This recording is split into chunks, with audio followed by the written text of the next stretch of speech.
I listen to anything. I've got all kinds of music in the iPod. I've got all kinds of country music. I've got some alternative, some rock, some R&B and rap and stuff like that. So I'm all over the place. I'm a huge fan of Dave Matthews and Jack Johnson, and seeing them both in person is such a treat. The music I've been listening to, a lot of our back 40 artists, we've been working on a new album with our record label. That's been good, and I'm a fan of John LaJoie's music on YouTube. It's pretty funny. I don't have an iPod.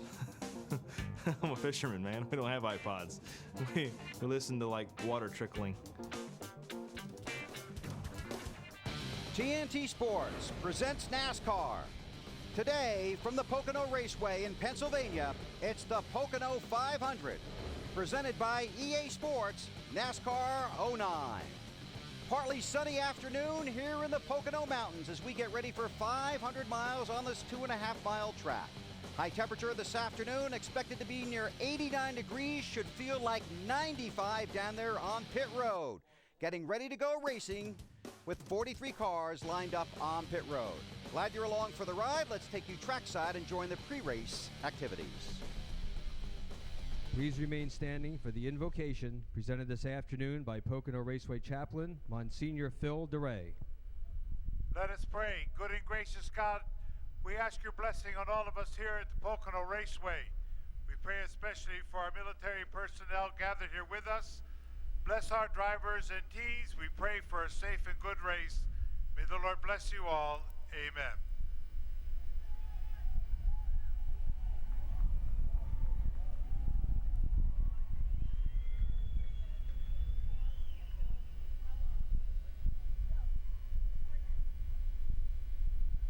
And now, ladies and gentlemen, for the singing of our national anthem, Clark Lewis.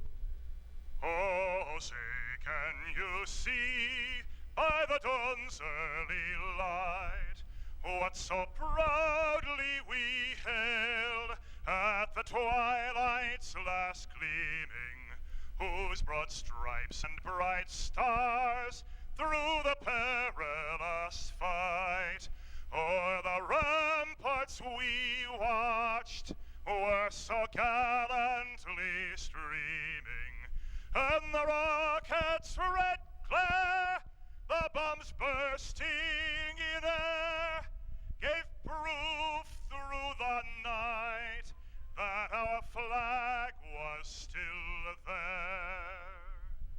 Oh, say does that star-spangled banner yet wave o'er the land of the free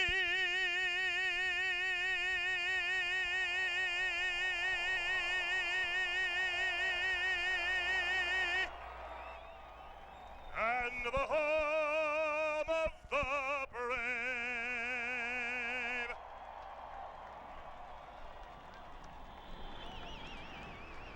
Before we go racing today, a personal note. All of us in the broadcasting business worked this afternoon with a heavy heart.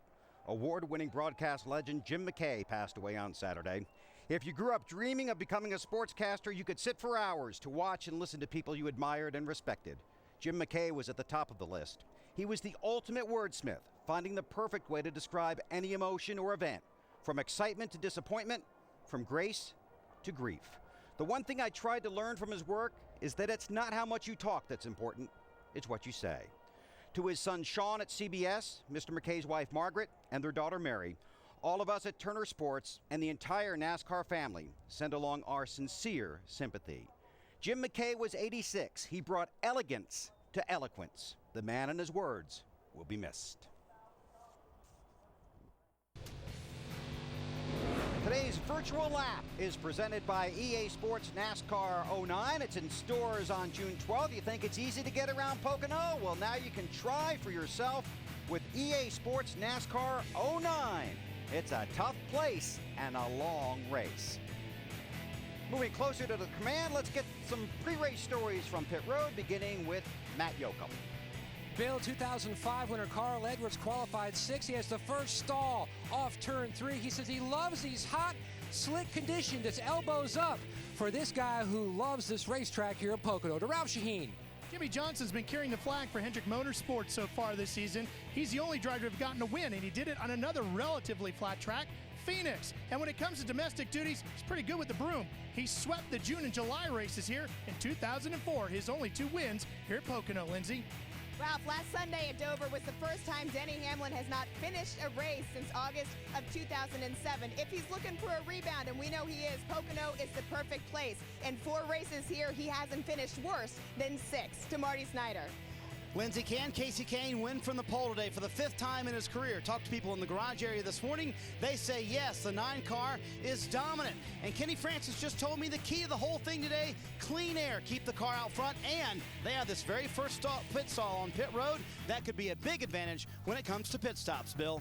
Thanks, Marty. Hope you guys enjoy the Pocono 500 down there on pit road this afternoon. Lots of interesting stories to unfold. 11 Pocono victories have been scored by 5 different drivers. Jeff Gordon has 4. Tim Richmond had 3.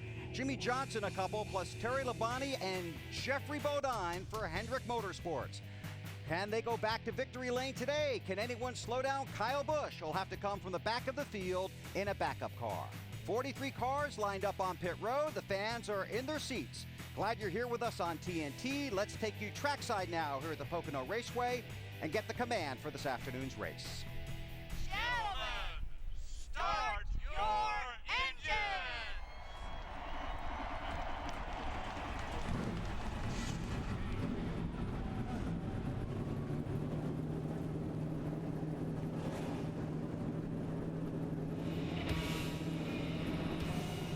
A lot of success by drivers starting in the front of the field here at Pocono, but just a few years ago, Carl Edwards won from 29th. The green flag coming up. The Pocono 500, presented by EA Sports NASCAR 09, is brought to you by EA Sports NASCAR 09 in stores June 12th. Demo available now. By Frost Brewed Coors Light, the world's most refreshing beer. By LifeLock, the #1 in identity theft protection. And by Sprint, proud sponsor of the 2008 NASCAR Sprint Cup Series. Speed is beautiful.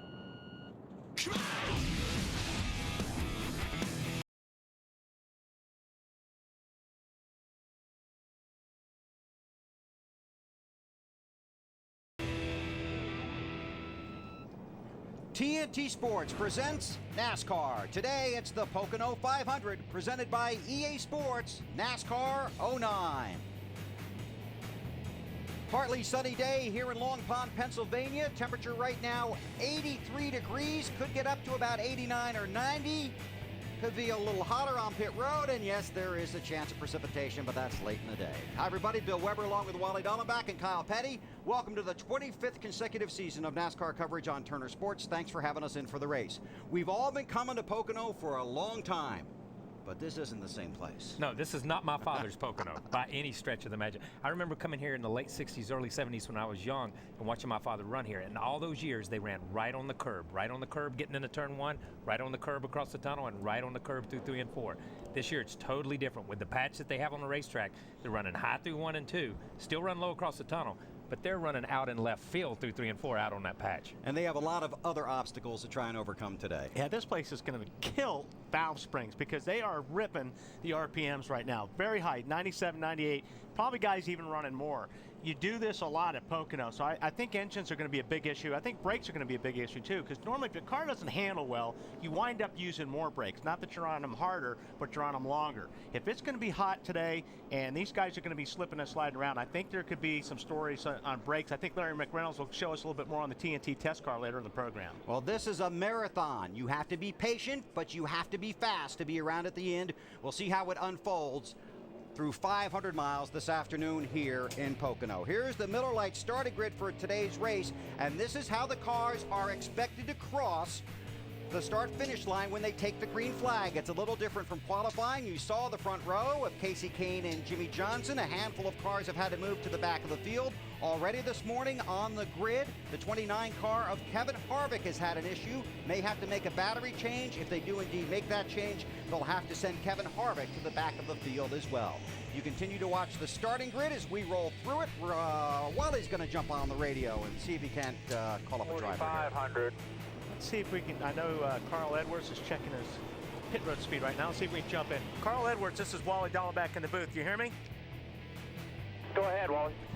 All right, man. Well, this seems to be a race that's shaping up in your favor. I mean, we haven't gotten the green flag, but I know this is the kind of race you like. It's going to be slipping and sliding. You've got a good race car. You've got to be excited about today. Oh, you're right, man. I've been, especially after last night, we didn't run very well in that World Financial Group car, but, I just couldn't wait to get here, knowing it's going to be 90 degrees, slippery, grueling, and, my guys have been working real hard on the Sapling Fusion, and this is my kind of race. You're right. You got to be happy about starting on the outside here, because right now you are running on that patch in turn 3, and that's the place to be, I think, at least the first part of this race. Oh, yeah, right here is great. And if you move up to about here, it's terrible. So the only thing is just don't miss the patch. That's the key. But we should have a great race, man. It's going to be a lot of fun. Good luck, Carl. We may jump back and talk to you under a caution if that's okay. You can talk to me anytime you want, Wally. Some of these straightaways are pretty long. I can use a little company. Okay. Good luck. Thank you. That's Carl Edwards. Looking for a good run here at Pocono this afternoon. Continue to roll through the Miller Lite starting grid for you. You see Robbie Gordon back there. There's Terry Labonte in the seat for Kyle Petty for the next few races. Filling in for me, doing a great job. We've really appreciated it. Carl seems to be in a good mood, didn't he? I mean, talking to Wally, just joking back and forth. These are some long straightaways, man. You get lost under caution out here. Sam Hornish in a backup car at the back of the field. J.J. Yaley did not qualify. Time to check in with Larry McReynolds. He's at the test car, brought to you by the Bill Engvall Show on TBS. All new episodes Thursday, June 12th. Here's Larry. Well, Bill, when they drop this green flag, I think we've already documented they're going to be fighting for that new patch of asphalt in turn 3. I think it's going to be a case of comers and goers. You look at the guys that are starting 33rd or worse that have pretty good race cars. Greg Biffle, Jeff Gordon, Kyle Busch.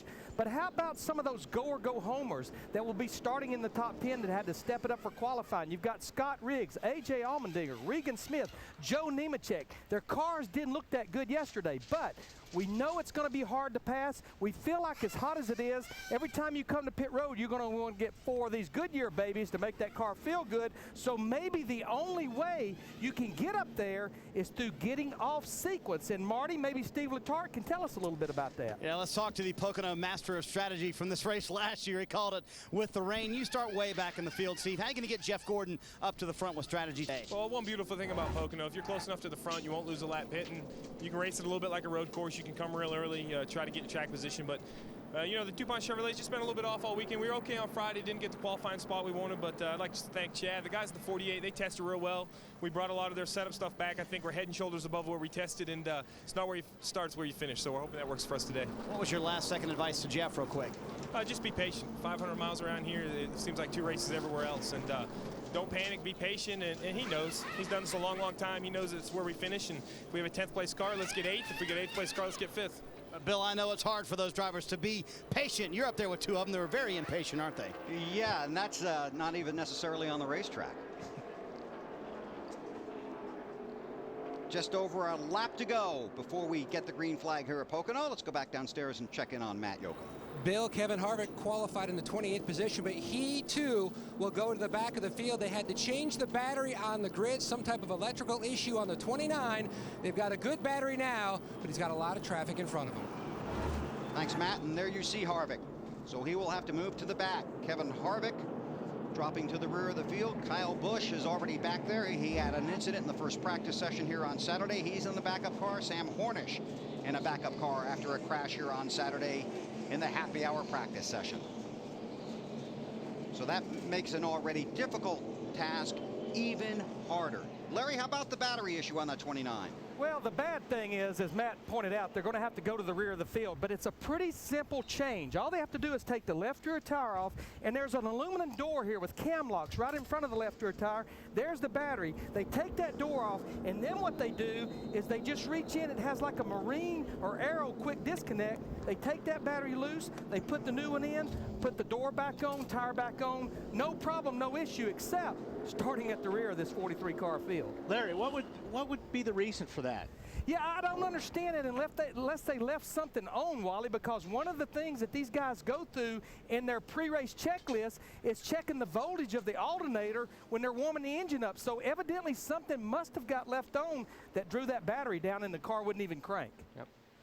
Thanks, Larry. Enjoy the race down there. Here's our race analysis for the Pocono Raceway. 500 miles on a 2.5-mile track, pit road speed 55 miles per hour, and that all-important pit window for fuel, 30 to 32 laps. Yeah, and it will be interesting to see if something happens in that first, say, I don't know, 7, 8, 9, 10 laps, the guys in the back, if they duck in and get fresh tires and the rest of the guys stay out, that could be the move of the day. Yeah, and that's an excellent point. And there's so many guys that have been well documented here that had to go to the back. And let me say this, so many good cars had to go to the back. And those guys can take advantage of that first 8 or 10 laps and be able to capitalize on it later in the race like Jeff Gordon did last year. Apparently the ignition switch was left on the 29 car. That's what drained the battery. Quickly as they get ready for them to come get the green flag. Two very important moments in this race will come early. Turn 1, getting through there, and who's going to have the patch when we get to turn 3. Those are going to be critical times. I think we talked about it yesterday a little bit. You know, it's like Darlington when they switched the front stretch to the back stretch and they moved everything around. Everybody said, how are they going to get through that first corner? They'll find their way through this first corner a little bit better. The trick for me is when they get to that patch, seeing everybody trying to line up and stay on that patch. That's a great shot right there. This is a cool shot. Kyle Busch, this is an overhead shot, and we've never done it before, and thank NASCAR and that team for letting us do it, so it should be fun to see what happens. All kinds of ways to watch. Pace car to pit road, 500 miles at Pocono. They're going green on TNT.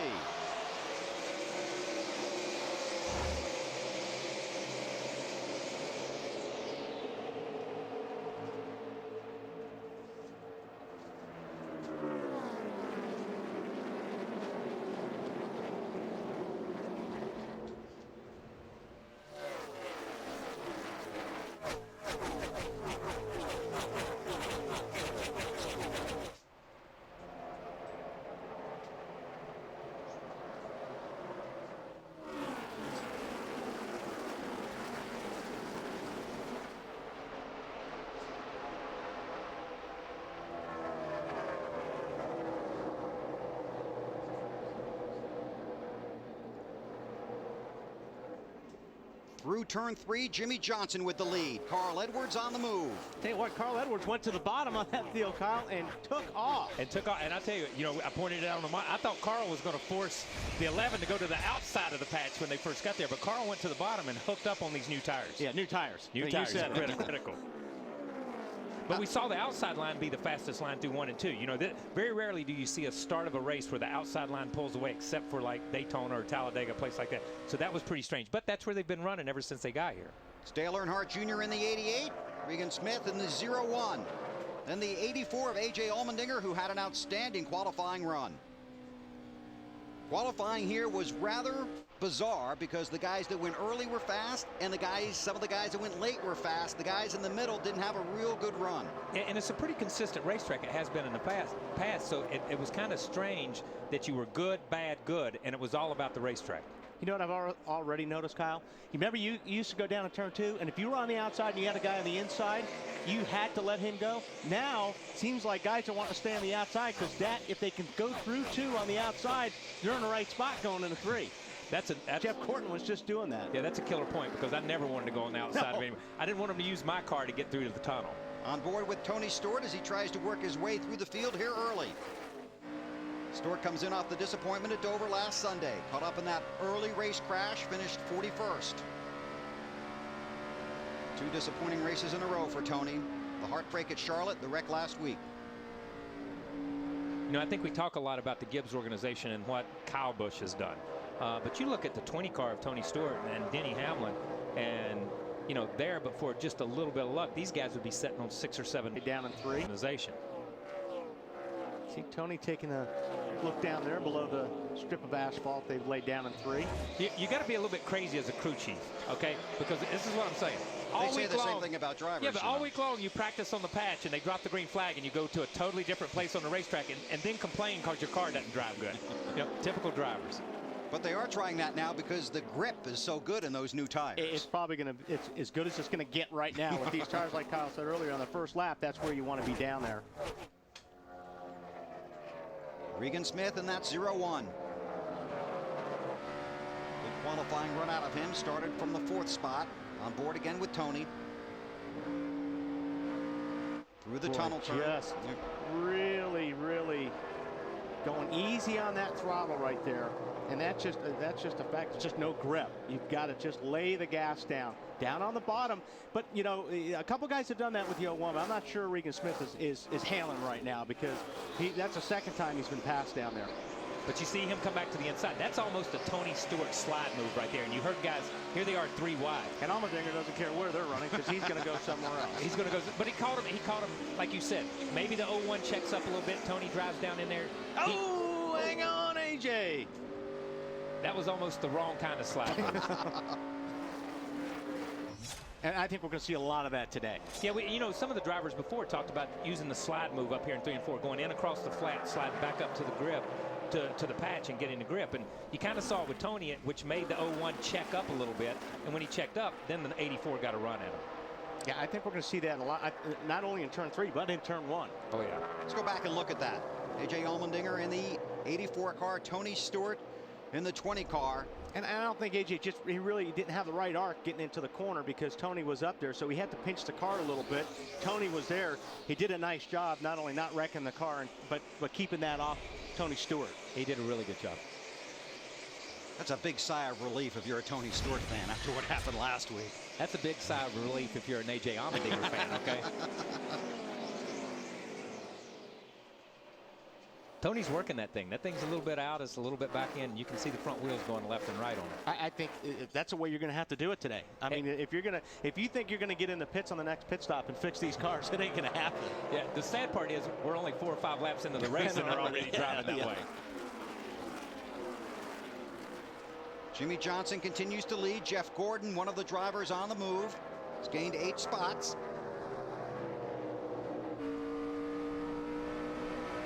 On board with Gordon, a 24 DuPont Chevrolet.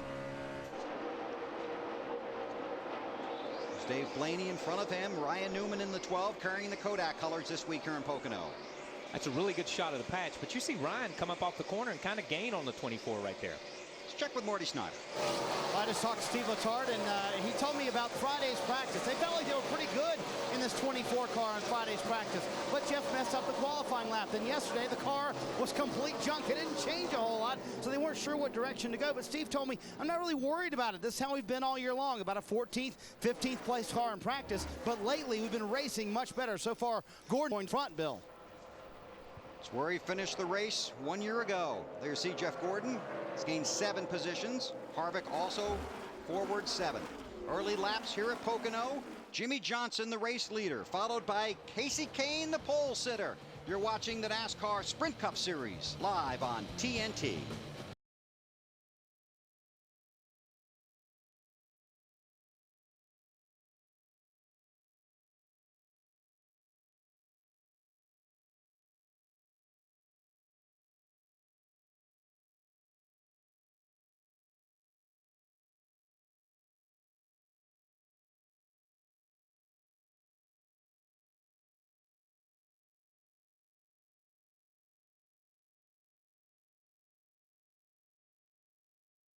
Teixeira hits the ball to the right side, and now Atlanta has the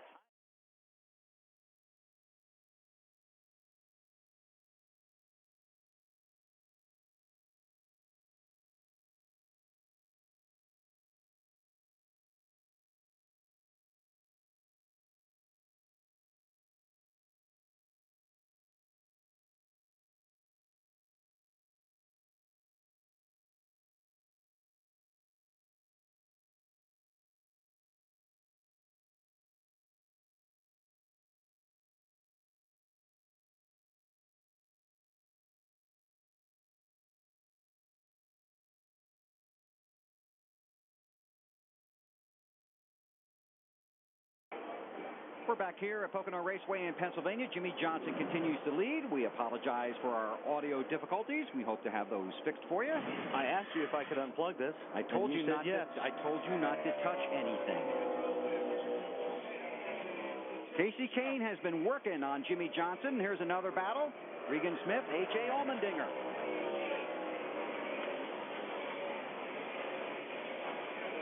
Kurt Busch right behind them. Gonna take a look. AJ tried this earlier. Yeah, he sure did, and got loose, right there. And he's staying with it. He just gets back in the gas, and he's got some forward drive. See, that's the slide job. That's the slide job right there. And we're going to see a lot of that today because I think that's the only way you can get away with it. I mean, that's how you're going to pass guys. That's the only way to pass right now in these first few laps has been to make the guy that you're running at fear you, scare you, and just you check up a little bit. That was for the 7th position. Looking back through the field, looking back here for Kyle Busch. There he is. That 18 car, M&M's ride. I mean, I love that shot. That shot is going to be so cool at Sonoma. I hope we can get about 4 of those in for that race. That's an incredible shot. You can see where he's at. You see his legs out. You see the way he's sitting there. He's talking on the radio in the middle of 3, which that's easy. That's yeah. We've talked about how hard it is to drive through 3, and he just reaches up with his right hand, reaches inside, and you saw the way he reached inside the steering wheel itself to kind of punch the button to be able to talk on the radio. That was a good lap there. He's in the 36th spot, Marty. Yeah, Bill, and he's saying the car just won't turn out there, and he had a little problems getting by Robbie Gordon. When these guys are in traffic, it's so hard to get around someone. You have to be so much faster than the car in front of you, and when you have a tight race car, that makes it even worse. In the team meeting this morning, Steve Addington, though, preached patience. He said it's a long race. It's going to be a long day. Don't worry about where we are early in the race. Let's focus on the big prize. We're running for a championship here. We don't have to win today. Let's try and get a top 10 out of this weekend. Kyle, did you see what I saw? Yes, I did. We wouldn't have seen that otherwise. No, we wouldn't have. He was shifting. He was shifting, yep. And this is for the lead. Jimmy Johnson in the 48. Casey Kane in the 9. Oh, Casey gets a little bit loose down there, and I think once Casey gets by the 48, I think he's going to go. It's just, and I believe the 48 just pointed him by and said, "Go." Yeah. And Casey does. For the tunnel turn, it's still the old way. He did have the preferred line through the tunnel turn on old tires. You don't want to really force the issue on old tires across the tunnel.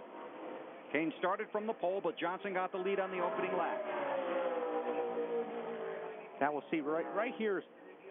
Looked like Casey was really, really strong here. Be interesting to see this where he pulls out a little bit, and yeah, he loses the 48 car a little bit getting off turn 3. It's like when he was behind the 48, he would go to the gas early and maybe pick up a little bit of push because he was in bad air and would slide the nose, and it would look like the 48 would just drive away from him down the straightaway. But we commented, it's like if he gets in clean air and can go to the gas and stay there, he'll be able to get away a bit. Casey had a big weekend at Charlotte. Disappointment at Dover. Check with Marty. Well, I was going to follow up on that shifting. I heard a few teams thinking about shifting today, but what it does when you go into turn 3, that puts a whole lot of RPM on that third gear. One crew chief told me this morning it's like playing Russian roulette. It can help you, but it can certainly hurt you. Right, Larry Mack? Well, I think what we're going to see, we're almost over halfway through this run, and I've been watching the scoring monitor, and the race pace has slowed down over 2 seconds. When the pace slows down, the miles per hour and the RPM comes down, I think you can get by with shifting. Remember, you can't run an overdrive transmission. He is shifting from 3rd to 4th, which is 1-to-1. But Wally and Kyle, I think if we get that same shot when he's on fresh tires and clean air and he's down there running in the mid to high 54s, it may be a little harder to shift because I think the RPM would be way too high then. I think you can only do it when the pace slows down. And that's a great point, Larry, because we had him on the ISO up here and was watching some of the stuff he was doing. The first few laps, he did not shift. He really started shifting, and I thought he really started shifting when he got in traffic, when he started working Robbie Gordon, when he started working the 29 car and some of those, just to give him a little extra oomph up off the corner. Now, the last few laps, it seems he shifted almost every lap. Yeah, so right. It's kind of like, at Darlington you'd run, and this is a crazy thing to do and a stupid thing to do. You'd have 2 ignition boxes, and you would run on new tires with 36, 38 degrees of time, and then knock 3 or 4 degrees out with the next ignition box, which would keep the tires from spinning, so they helped you, right?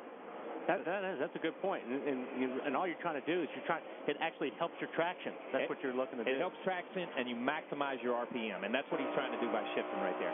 That's on board with Denny Hamlin, just took 9th from Kurt Busch.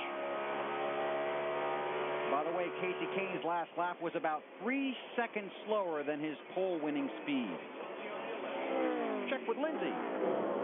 Bill, you were talking about Denny Hamlin, and what he had just said on his radio is the car is starting to free up a little bit in turn 1. He had initially been when their cars dive in the low meet in turn 3. They just got on and said the plan is to bring that car in about 10 laps for a pit stop. That would be about lap 28. Bill? Thanks, Lindsay. You know, you listen to him talk about the car being freed up a little bit in turn 1, the 11 car. It's okay. These guys suffered through turn 1, and we were talking about it before. You've got bank down there. There's 14 degrees. There's enough to catch you down there. We saw AJ get caught by the bank. You slide up, so it slows you down, the bank in itself. The corner that you don't want to be free in, and you really want to get good grip, is this corner right here, turn 3. You really want to be able to drive off this corner and get down the straightaway. And we've seen, since Casey got in front of the 48, he's able to maximize that corner, and he's just a touch faster.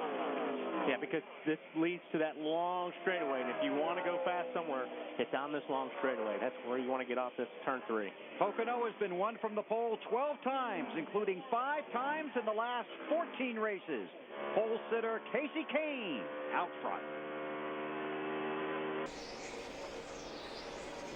Casey Kane is the race leader with 23 laps complete. TNT Sports at the Pocono Raceway in Pennsylvania for NASCAR Sprint Cup Racing, presented by EA Sports NASCAR 09. And like we said, we thought once he get out front, he'd stretch a little bit. He's got a little over 3 seconds now on second place, Jimmy Johnson. Johnson runs in the 2nd spot. Mark Martin is 3rd. Carl Edwards 4th. Dale Earnhardt Jr. in the 5th position. And here comes Tony Stewart. He runs 6th. Allmendinger doing a good job, man. He's staying right there in 7th. Our Toyota driver update. See Tony in the 6th, and AJ, and Denny Hamlin.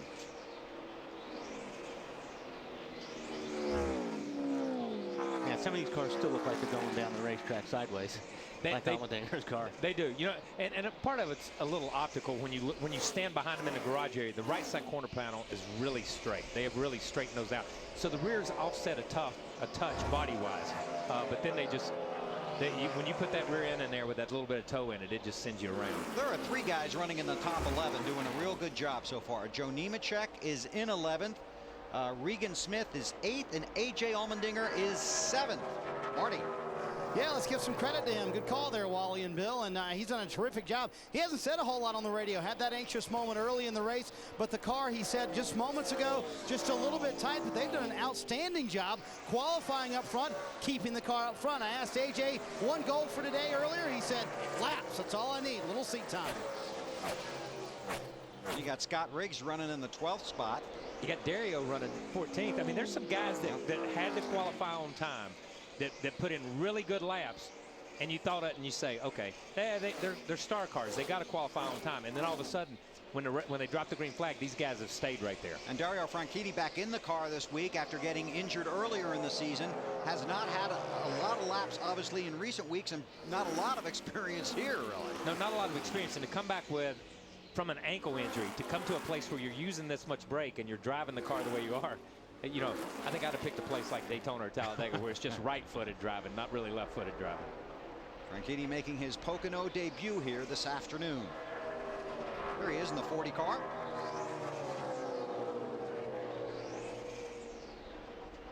Started in the 12th position.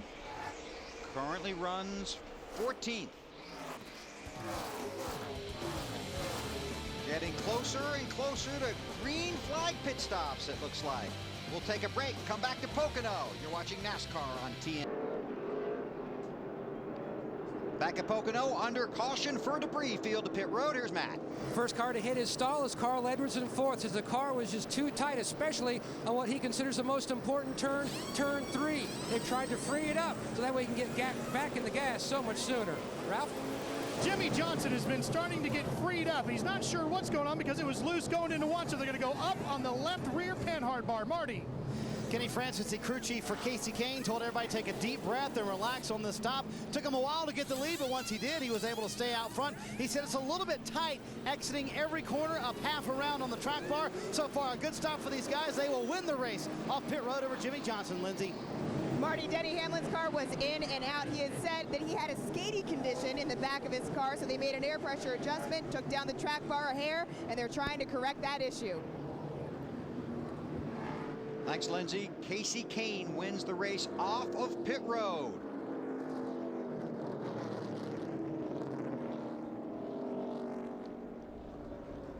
Hearing that the 6 of David Reagan missed his pit stall. We'll check into that, update the running order, and tell you about Scott Riggs and Martin Truex Jr., who'd already been on and off. Now, on pit road, this is the team of Martin Truex. And they have a penalty right here. You see this right here. The catch can has to be engaged when you're fueling, or when the fuel can is engaged in the car. When that happens, then that's a penalty. That's a pit violation as far as the equipment violation. Tail end of the longest line for Truex, who would have been at the front of the field. Now watch for the 6 car of David Reagan. Trying to get into his pit stall, overshot it. Backs up. And works his way in there. But he did a good job. He was calm. The crew was calm. You saw the guy standing there with the jack. They were all calm about it. When you get a little hectic, that's a bad sign. And I'll tell you what, I want to say something about this guy. I've been watching him. He's been doing a great job this year. He's been doing it quietly. He's been making some really, really good runs. And I think David Reagan has just been super. Yeah, I agree with you. He's a different driver, and that's a different team than they were last year. It's like somewhere over the winter, when they came back as a mature team, as a mature driver, and those guys have capitalized on it. All right, let's check with Larry. Well, Bill, it was like the perfect scenario for Scott Riggs in that 66 car. Remember, Matt Borland is the interim crew chief, Booty Barker on a 6-race suspension. It's almost like at a road course. It takes so long to get around this 2.5-mile racetrack. If you're running up in the top 10 or 12, you can make a green flag pit stop and stay on the lead lap. He had just hit pit road as the caution came out. We were almost to that window of green flag pit stops. It was absolutely the perfect scenario. Almost ended up being the perfect scenario for Kevin Mannion, Martin Truex Jr. in the 1, but unfortunately they had the penalty that you guys just showed. So Truex Jr. goes from 1st to 42nd. David Reagan will restart 41st or thereabouts. Waiting for the scoring to shuffle itself here. So for a guy like David Reagan, it's not just learning the tracks and the cars, it's also learning how to get yourself in and out of the pits at certain places as well. And a place like this, you would think this pit road is so big, it would be easy. But it's so long that when you look down pit road, it's tough to see your pit sign, man. It's really tough. As tough here as anywhere you go. And he just got 1 car length past it, but he was good. He was calm. He waited, backed up on pit road, and didn't get in anybody's way. And everybody and their brothers on pit lane. Exactly. Back to green. Put Truex in the 43rd spot, Rudeman 42nd, David Reagan 41st on the restart. And Scott Riggs with the lead, Casey Kane wants it. Casey's got to be thinking a little bit here early in the race. What do I got to do to get clean air on fresh tires? Because he's not had clean air yet on fresh tires. Started from the pole, but Jimmy Johnson, who started outside the front row, took the lead on the opening lap. About 66, Marty. Well, Bill, you talked about him pitting a lap before everybody else while we were still green.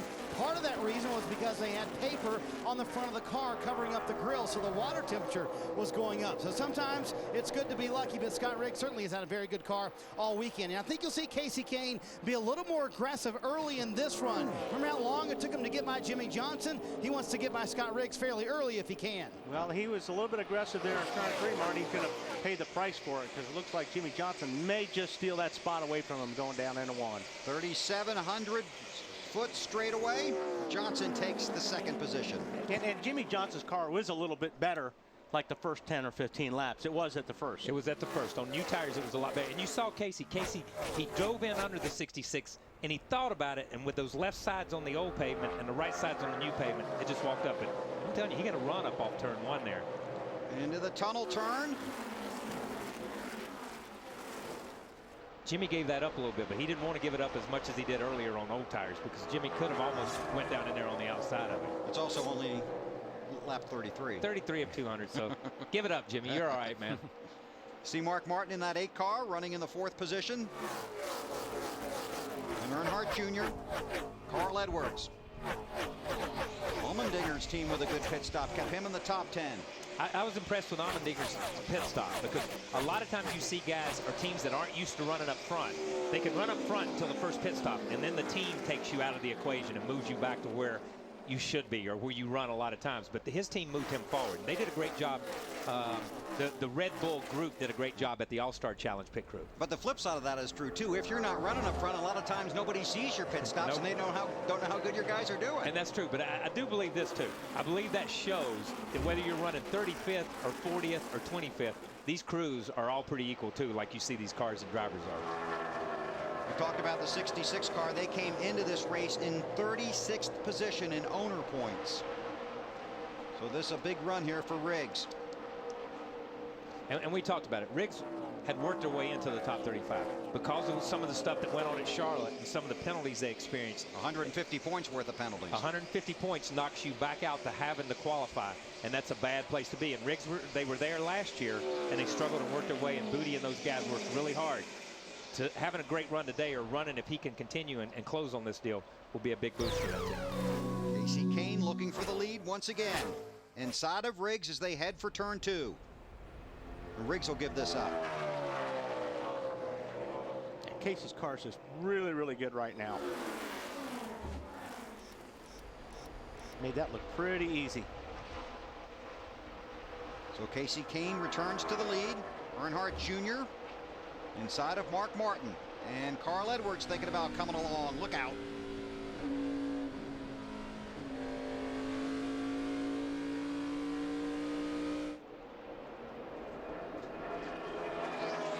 About driving up there in front of Mark. I think he had enough room, but he wasn't quite sure. And maybe he's looking at the same thing, saying we're only 30-some odd laps into the race. I don't need to slide now. Sam Hornish in the 77 car has picked up 6 positions since the restart. Greg Biffle 4. There you go, man, doing it there. That's an awesome line through 1 and 2. Doing awesome.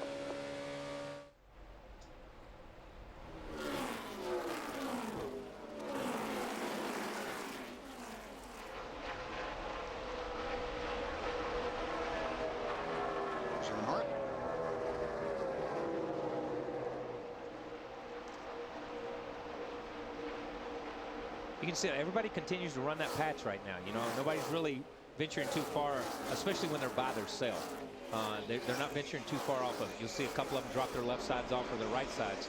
And it was interesting when the race started, a lot of guys went down there early, but these guys now have kind of fallen into a little bit of a rhythm here, and they're kind of hanging close to it. And it's going to be interesting to see how this race plays out just for that reason, exactly what they're going to do in the second half of this race or in the last 50 miles. What's going to happen when that patch rubbers up? What's going to happen if that patch begins to come apart a little bit? There's a lot of things that are going to play out in the second part of this race that won't be here now. It's an endurance race. You got to be patient at Pocono. You got to be fast, though. Casey Kane's out front. The Pocono.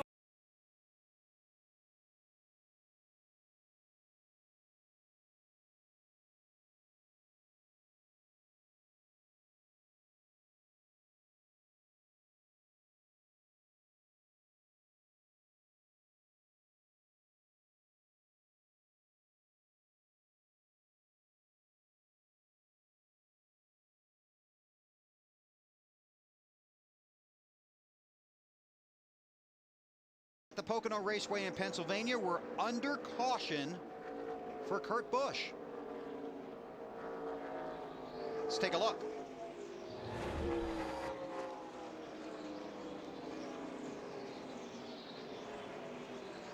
Interesting. Looks like all his tires are up. Looks like he just got loose, and man, that's the last thing you want to do with one of these cars, the way these splitters are, is get in the grass, because it just digs in like a snowplow. But he may have got away with it. Oh, he was up pretty high. Yeah, he was up. And you're right, Wally. He got away with it. Sam Hornish did not get away from it in practice yesterday and just dug in and ripped the nose off a car, which was a team car. Maybe they reinforced these things after Sam tore his stuff up. He got Aaron that dug in and he saved it. Watch not Montoya. saved it, but I mean, it didn't rip the splitter off. Save the car, yeah. Yeah, very similar to what Hornish did yesterday, and they went to a backup car. Now the right rear right there is low or flat. But I don't know if he did that because he went after he spun it and locked it down, or maybe he did have a tire that was low going in there. Sorry about that, Wally. He was running in the 12th position. Gotta clean all that grass out of there. got one of those supports there. The center support's broken. The center support's broken right there. Yeah, they're all broken. You can see all the struts are broken. Yeah, and that's bad because this thing will. What the struts do is they hold the splitter steady, and you'll get into that harmonics thing where it will just vibrate up and down, up and down, up and down.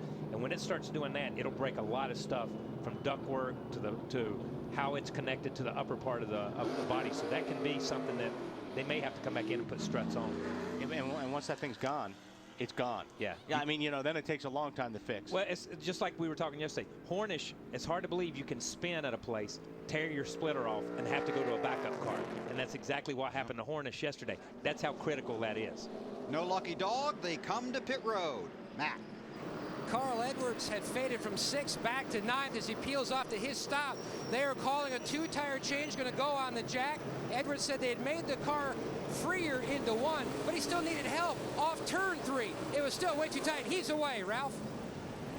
Turn 1 has been the problem for Jimmy Johnson all day long. They have not been able to figure out what to do with it. They only take 2 tires and send him back underway. Marty? And out of our buddy BP, there will be a smorgasbord of strategy down here on pit road. Some with 2, as you guys have already talked about. Casey Kane, the leader, though, will take 4. Kenny Francis said, I think 4 is the best way to go here. It's a conservative route, but the best way to go. Lindsay? Marty, Denny Hamlin had inched up to 8th position. They're saving time to gain some more. They just brought him in, gave him 2 tires, topped him off with fuel, said there was a piece of tape behind the splitter on the brake, but right now, not making any changes on that. Well, I think the race has officially started. Gonna shuffle the running order here using pit strategies. Some guys taking 2, some guys taking 4. Ryan Langley, front tire changer for the 84, going to work. Under caution at Pocono. Our aerial coverage brought to you by DirecTV, now broadcasting over 90 national HD channels. High-definition coverage of the NASCAR Sprint Cup Series continues from Pocono Raceway in Long Pond, Pennsylvania. 42 laps are complete. With Martin Truex Jr. scored as the race leader, he did not pit. Remember, he had to start at the tail end of the longest line and really only had about a dozen green flag laps on those tires, but it's the tires and the fuel. That's still too many here. That's a dozen more than I want on my tires. Having guys right behind you with either 2 new ones or 4 new ones, and it's going to be interesting to see how this plays. It's like you say, now the games begin. You know what I mean? Because you got 2 tires on some guys, 4 tires on some guys. You got guys out there that didn't pit at all, and believe me, there's a lot of pit crews, or a lot of crew chiefs on pit road that are going to be watching to see how far the 1 drops, and are going to see how far the 48 goes forward with just 2 tires. I think the guys that didn't pit are going to be asking their crew, why didn't we pit again and get tires? What were we thinking? The only guy that didn't come to pit road was Truex. He's already slipped to 2nd behind Jimmy Johnson.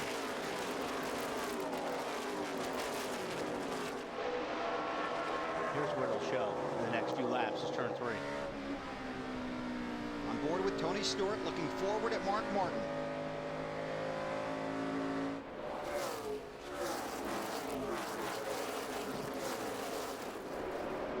Hey, he got through there pretty good.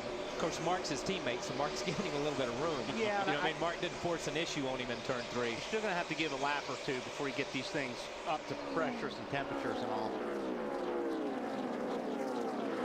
Here's AJ still hammering that inside, like man. that bottom. Mark Martin looking to the inside, and Tony Stewart thinking about maybe going inside of Mark. I don't think there's any maybes about this one. Yeah, now this is old Pocono racing right there, where everybody was like, are you going to let up? Am I going to let up? Who's going to let up? How are we going to do when we get here? You see Truex loses 3 positions between turn 1 and the tunnel turn. And that's not all tires, let's be clear about that, but those guys just got a really good run.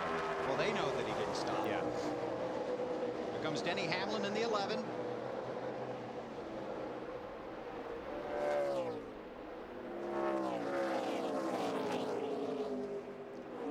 Whoa! I think Truex wish he stopped. Yeah, he can't get up off. You just can't get up off the corner like you want to on tires. You know, basically 10 or 12 laps is a third of a run, and that's a lot. That's a lot of laps on a set of tires. Yeah, you think it's bad now? Let's wait. Let's check back in about 20 laps. See where he's at. The best he can hope for is that they run another 15 laps or so, and then he catches a caution, and he doesn't lose a ton of position, so he gained a little bit. Hamlin and Riggs got by, and now it's Jeff Gordon, who has really marched forward after starting very deep in this field, 34th. And did get some help with pit strategy. Of everybody, I've been impressed with the 24. They've had good pit stops. Jeff's passed a lot of people. He's driven up through there. And he's one that has come forward when some of the other guys that started at the back have not marched through the field as fast as what I guess I anticipated that they would. And here comes Casey Kane. He's got 4 tires.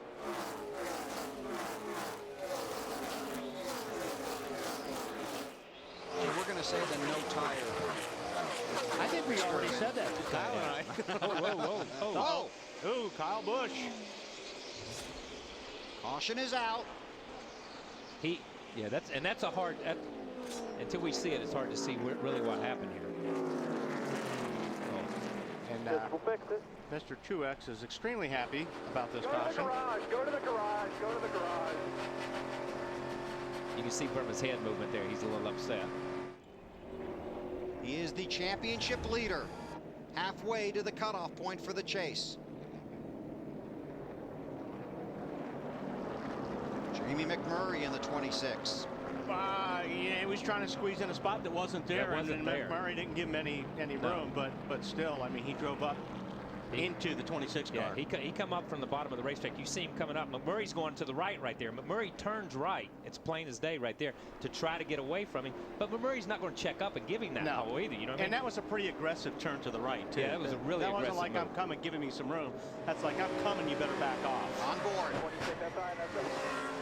And you heard, you know, it's hard to tell with the spotters and everything, but he just came up the racetrack.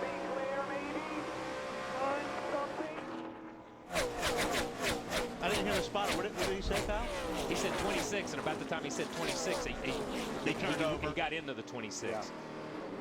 He was making a move as the spotter was talking. You know what I mean? Kyle Busch finished second in the truck race in Texas on Friday. Struggled a little bit Saturday night in the Nationwide Series and has trouble here in Pocono. Our TNT race family in Pocono. The Pocono 500 under caution after point leader Kyle Busch hit the wall along the front stretch after contact with Jamie McMurray. Let's take a look at our AT&T Race Talk poll question. How many races will Kyle Busch win this season? You can text the word race to 191 on your AT&T wireless phone and vote. One race he won't win is this one. Take another look. See him down on the bottom. Now a spotter's trying to keep him up to date on where these guys are. And Kyle obviously thought he was clear, but he wasn't. But that wasn't Jamie's fault. That was not Jamie McMurray's fault. You can see. Let's from listen. 26 outside. That's up. Well, then there's a little bit more before that. Not gonna be clear, maybe. Not a run. That's Kyle being frustrated. You hear the spotter say 26, and then he kind of catches his breath. See how it buckled? I mean, it's hard to tell right there. Wally and I were pointing this. I'm sorry about that. But sorry, man. Not his belt buckle. But no, not his belt buckle. But you hear him say 26, and then you hear the frustration in Kyle's voice say, "Not going to be clear, maybe 26 out there." One of those deals, and that's just being frustrated at something that takes you out of a race.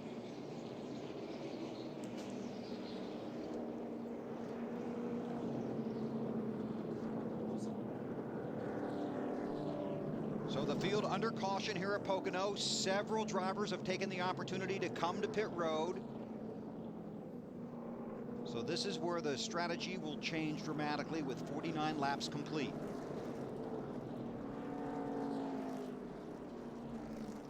Jimmy Johnson is the race leader. Then it's Tony Stewart, Mark Martin, Carl Edwards, and Denny Hamlin, Scott Riggs, Jeff Gordon, Casey Kane, Matt Kenseth, Greg Biffle. The top 10.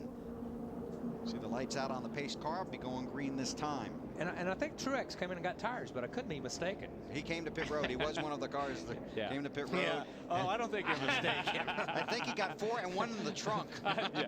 He wanted to make sure he got an opportunity this time. There's Martin, and he scored in the 30th position. Remember, he had to start at the tail end of the longest line. And this is when you feel like Superman. Yeah. You got 4 tires on. Guys in front of you don't, or they've got older tires on.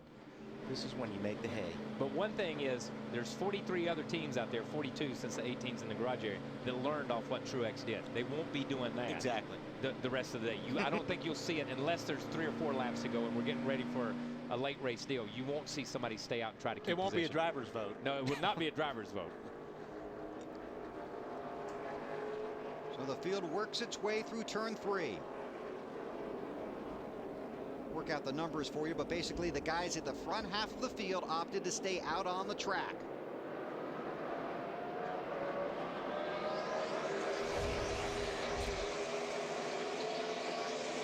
One quarter of the race complete. It should be good.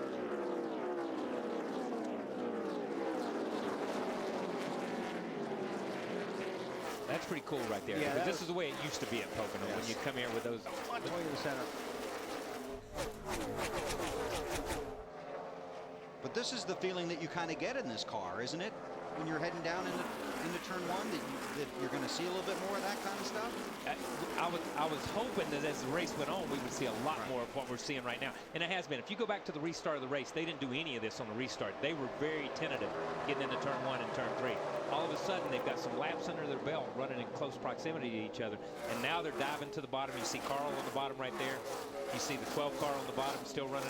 These guys are venturing back down. You see Truex with those 4 fresh tires gone back to the bottom. So these guys are venturing out of their comfort zone, which was the high side of the racetrack. And we got a quick look there at Kurt Busch, who currently runs in the 27th position, and his guys on pit road did a real good job fixing the front nose of that car, the splitter.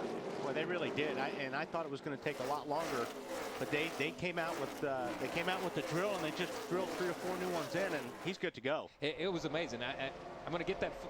You know, they just came out, and instead of putting on the other things, putting on the other braces that they had, they drilled straight down into the splitter. You see them drilling this piece. They drill it straight down and connect it to the top of the bumper, which is such a cool idea. I'm going to take this back. Everybody at Petty Enterprises that is watching this, we need some of these things because I've been known to run and tear the splitter off these cars.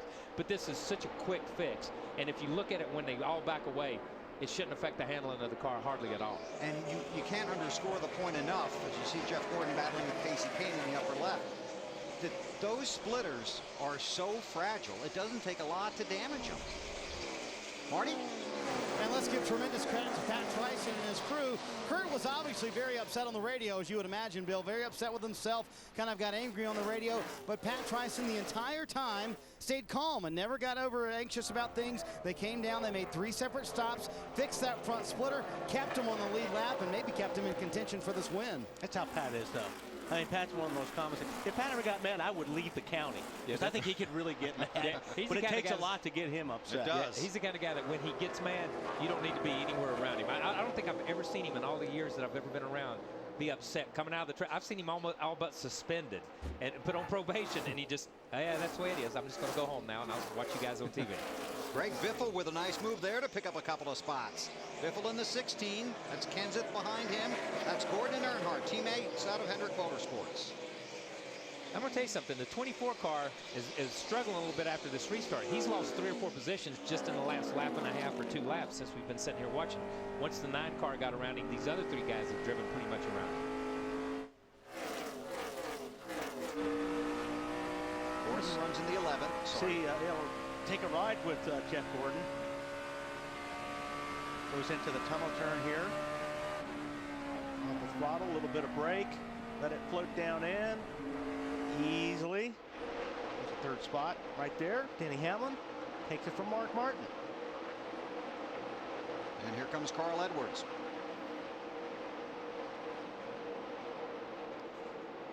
You watching Carl, Matt? Bill, he's multitasking from inside that race car right before the restart.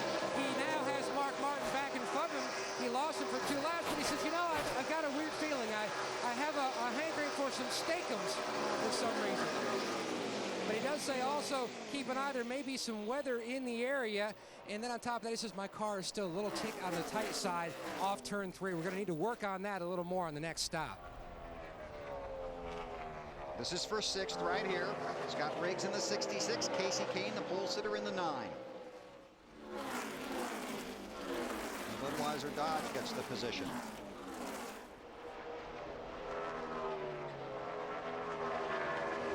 We head for turn 3. You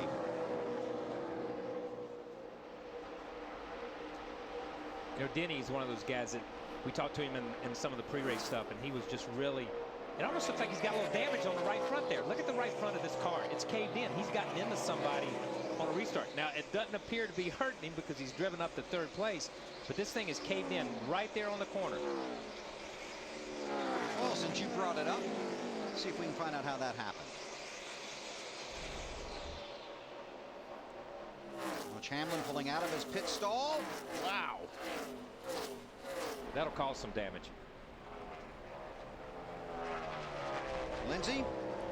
Yeah, you guys are exactly right. And we talked about that, actually. I talked about that a little bit with his crew on that last stop because they saw the damage from the first stop that was done there to the right front. They made a decision. They were talking about possibly bringing Denny in to work on it, and they were going back and forth about if they were going to fix it or not, but said it probably wouldn't be impacting him that much. So they decided, of course, to stay out. They were going to follow the leader, and if he came in, they were going to bring that car down on pit road. And that's one of those deals where he may not hurt him at all. It may help him. Yeah. You never know. You never know, and you don't know. And I don't think we all have enough experience with this car to know how much that does hurt or help. You know what I mean? It's not like the old car where that would have been a critical flaw in the downforce of the front of these cars. You would have lost 50 counts, 70 counts of downforce on the front. So it would have been a big deal. This is the battle for 5th. Casey Kane, Carl Edwards. Not much of a battle. That was a 70 car of Jason Leffler that Hamlin had contact with on pit road. Matt? Oh, trouble. That's Sam Hornish in the 77. Patrick Carpentier in the 10 was involved in that. Caution is out. Stay low. There's a splitter. He's losing a couple of struts there, but still saved it. And yeah, just some contact there. Hornish got into the 10 car with Patrick Carpentier. This is in turn 1. And Sam in a backup car after a crash in practice yesterday. So contact on the track brings out the caution. Jimmy Johnson is the race leader. Then Tony Stewart, Denny Hamlin, Mark Martin, and Casey Kane, the top 5 at Pocono. TNT Sports back at the Pocono Raceway in Pennsylvania under caution. After Patrick Carpentier and Sam Hornish went around in turn 1, the field has been on and off of pit road very quickly. And a number of different strategies playing out here in the first half of this race at Pocono. Jimmy Johnson got off of pit road first, so let's get some pit road updates starting with Matt. Carl Edwards still trying to make his way to the front. The car still pretty decent. Some slight adjustments, air pressure, and also they were multitasking with their water bottle pole. They had a water bottle, a sports drink, and then also a bag of ice. The temperatures are pretty warm here at Pocono. Lindsay? Oh, right they are, Matt. That sounds good right about now. Denny Hamlin came into his stop. They gave him 4 tires fuel. He said he's a little bit tight off 1 and 2, kicking you-know-what through 3. But about what we talked about, the right front, they said a little rub on the outside, but it looks all good. To Marty. Well, Lindsay, unfortunately, Casey Kane is not done pitting. He will come to pit road this time. At the last second, Kenny Francis called off a 4-tire stop, changed it to a 2-tire stop. Problem was, they already had 3 lug nuts off of the left front tire, so now they've got to come back in, change those left sides for Casey Kane. He will be way back in the field, but obviously does have a very fast race car. Bill? Thanks, Marty, and here is the stop. Oh, wow. And that boy's lucky he didn't get his hand broken, because a lot of times you'll be on the lug nut when the guy gets ready to pull forward, and that's just miscommunication right there. 5, 4, He's 3, the pole sitter, 2. has led 19 laps so far today. Now they go to the left side and complete the stop. Brian Vickers did not stop. He scored as the race leader. Let's check with Larry. Well, that's what I was going to point out, Bill, is we go to the Brian Vickers 83 car that stayed out, Kevin Hamlin. Now, we know that did not work out for Martin Truex Jr. and Kevin Mannion earlier in that 1 car. They were very glad to get that caution. The 83 car, they pitted the last time when the caution came out on lap 46. They pitted at lap 48. So about half the laps on their tires that basically the one car had earlier. So this may not be quite the disaster that it was on the one car, but I still think he'll probably lose some position. But guys, it just looks like there's no substitute for being out in clean air. Larry, are you sure they're not coming in this time? They may be. They may have just stayed out to get the 5 points, but you know, they've already led that lap, so I don't know. We'll have to see if they do come to pit road. And you talked about the damage to the front of Denny Hamlin's car, and just about as you were talking that, on lap 53, we're working 60 right now, he ran his fastest lap of the race. Yeah, so obviously it's not hurt his speed. And it was funny because the reason I even noticed it when I was looking at it was he was down under the 8 car, and it's just the way the reflection was. It says, you know, so it's there, but it's not killed him, and obviously they've not even tried to fix it. How about a little more contact on pit road? Wow, there's a traffic jam, and the 6 went to move to not hit the cone and ran right into Jeff Burton. Burton obviously not real thrilled with that. Burton cut back in, but Burton doesn't know why he turned left either. You know, right. Burton doesn't realize that he's trying to avoid something. And you know, once again, this is such a huge pit road. You would think there's no way people can run into each other on pit road. And we see more things at this racetrack and more bizarre things happen on pit road than almost any other pit road we run. And Brian Vickers did stayed out. Here's today's Aflac trivia question. Who has the most starts at Pocono? Read the question carefully. Ever? Ever. In the history of all time. In NASCAR. Oh, in NASCAR. See, once again, there we go. So you throw another kink into the question that I have no clue about. Who has the most Sprint Cup races, starts rather, at Pocono? See, it said it right there. That was the part. Oh, I'm sorry. Oh, you're going to give him the answer already? Yeah, what is it? I don't know. Guess, come on. Oh, there we go. How about Ricky Rudd? That's cool. That's pretty amazing. I don't get it. I want to chime in something here. They were talking about Carl getting a Powerade in the water or whatever. And the other thing that was interesting was what? What did he get? Ice. Ice pack. Right. All right. And a lot of people don't realize it. Yeah, a driver will ask for an ice bag during the race, and especially under caution, because you can lay it on your neck while you're riding around under the caution, or you can unzip your uniform and put it right down between your shoulder or your shoulder harnesses, and it keeps you cool. Adding a lap here, staying under caution, we'll take a break. You're watching NASCAR from Pocono live on TNT. Still under caution here at Pocono. 42 cars are scored on the lead lap. There's no lucky dog. The only car not on the lead lap, Kyle Busch, back in the garage after contact with Jamie McMurray that put the 18 into the wall. Update from Ralph. Bill, they've absolutely emptied the toolbox back here in the 18 garage area. You can see they're taking the entire front nose section of this car off. They've been hacking away at it ever since Kyle came screaming back into the garage area. Just about everything in the front of the car except for the engine has been damaged at some point in time or another during that incident. Even in the back end here, word is they're thinking they may have to change out the entire rear end of the car, the rear housing. They're going to put this new nose on in place of the one that just came off. Here come the guys to grab it.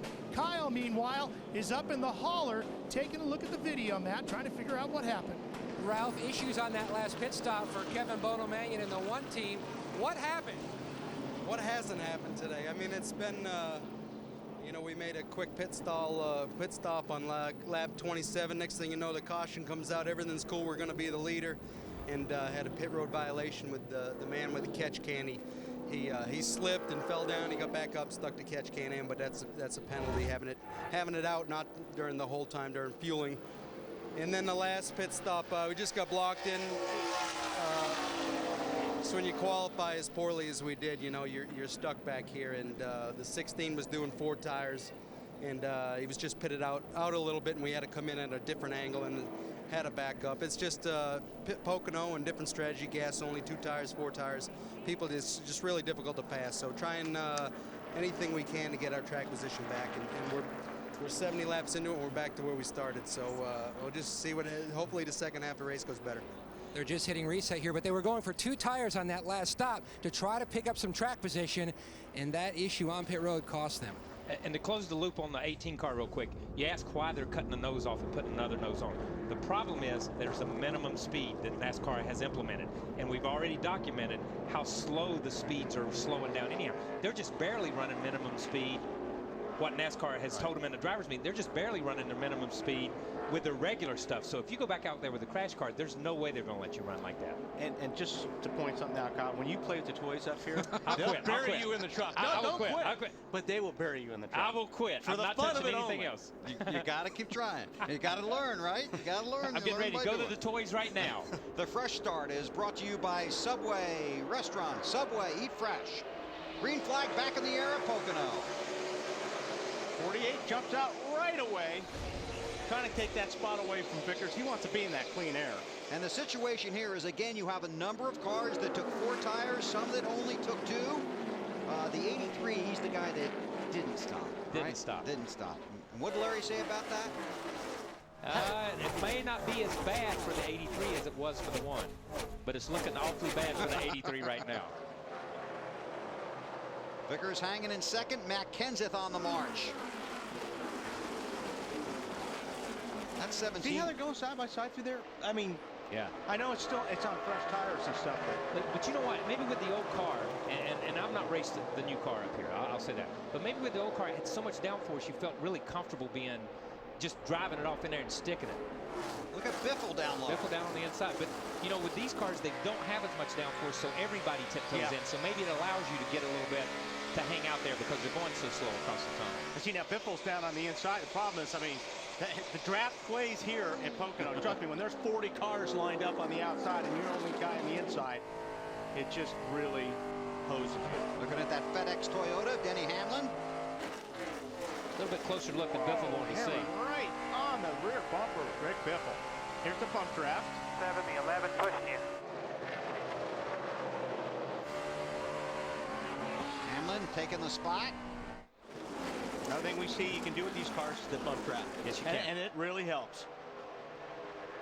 Just get up there and pop the guy in front of you and actually, like, all of a sudden getting another 50 horsepower for a second. Denny Hamlin, look at Jeff Gordon, while Biffle's going to try down low again to get the position back. He gets up to the door, but he loses it because he's not in that draft. He is now.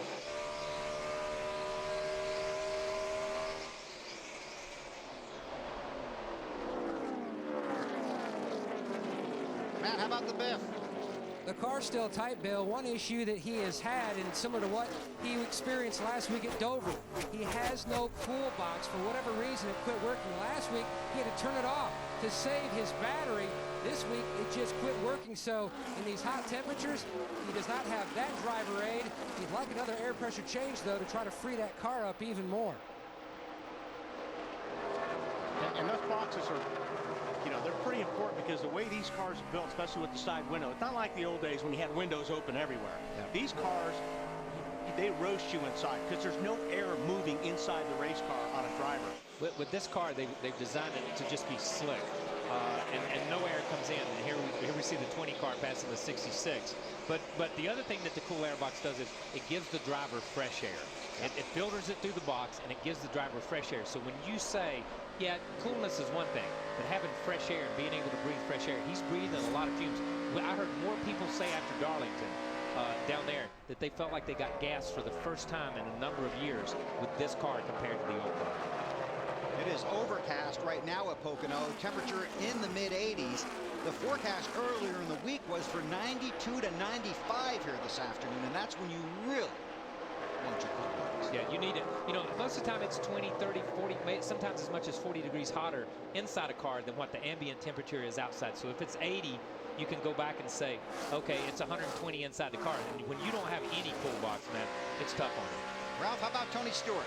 Well, this is a car that they've been chipping away at all weekend long. They really weren't that happy this morning, but Greg Zipadelli made a lot of little changes and added up to one big package, and they're starting to feel pretty good about it. And Tony says the car is very happy in clean air right now. He's got good spacing right now, so that 20 should be running pretty good. Again, Tony Stewart comes in here after a tough couple of weeks at Charlotte and Dover. Lost a tire. Oh, multi-car crash. Carpentier again. 38 is in that as well. I think the 77 was in it again. Yeah, it was. Yep. I thought I saw him go around one time.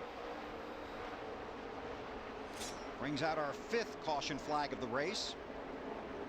Same corner too, I think. Yeah, turn 1.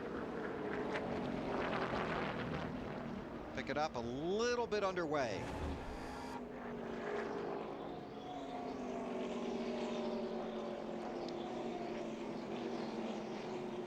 It's the same two guys in the same corner, just a little bit later. So I'd like to have seen a little bit later and a little bit higher up the racetrack, but the same kind of choreographed spin. On board with Terry Labonte, driving the 45 car for Kyle.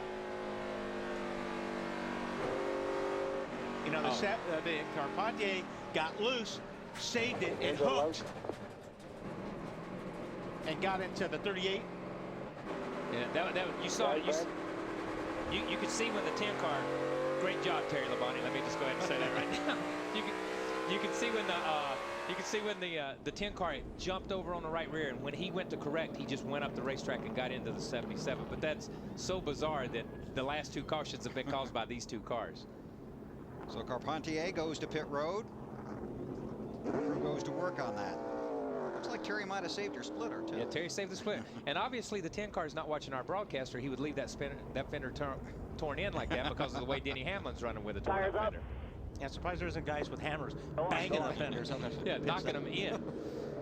Jimmy Johnson is the race leader. Brian Vickers is second. Matt Kenseth, Mark Martin, Dale Earnhardt Jr. the top 5. Under caution here at Pocono. You're watching NASCAR on TNT.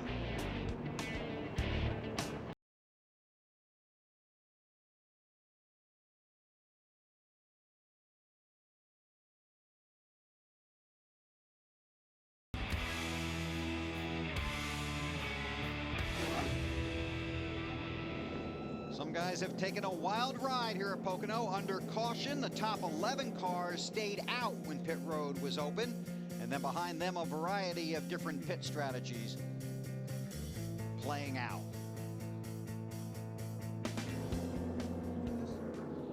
Let's take a look at our Haynes comfort zone for Kyle Busch and many other drivers. One of their comfort zones, the way they travel, the ability to get from track to track in a rather timely and comfortable fashion. Private jets give the drivers the freedom and flexibility to travel in comfort on a weekly basis. And if you get really comfortable while you're on that jet, get some Z's. That's the way I like to sleep. Hey, as busy as he's been this weekend, he's had to get it in when he could. Yes, he has. Yes, he has. He's had a busy little week.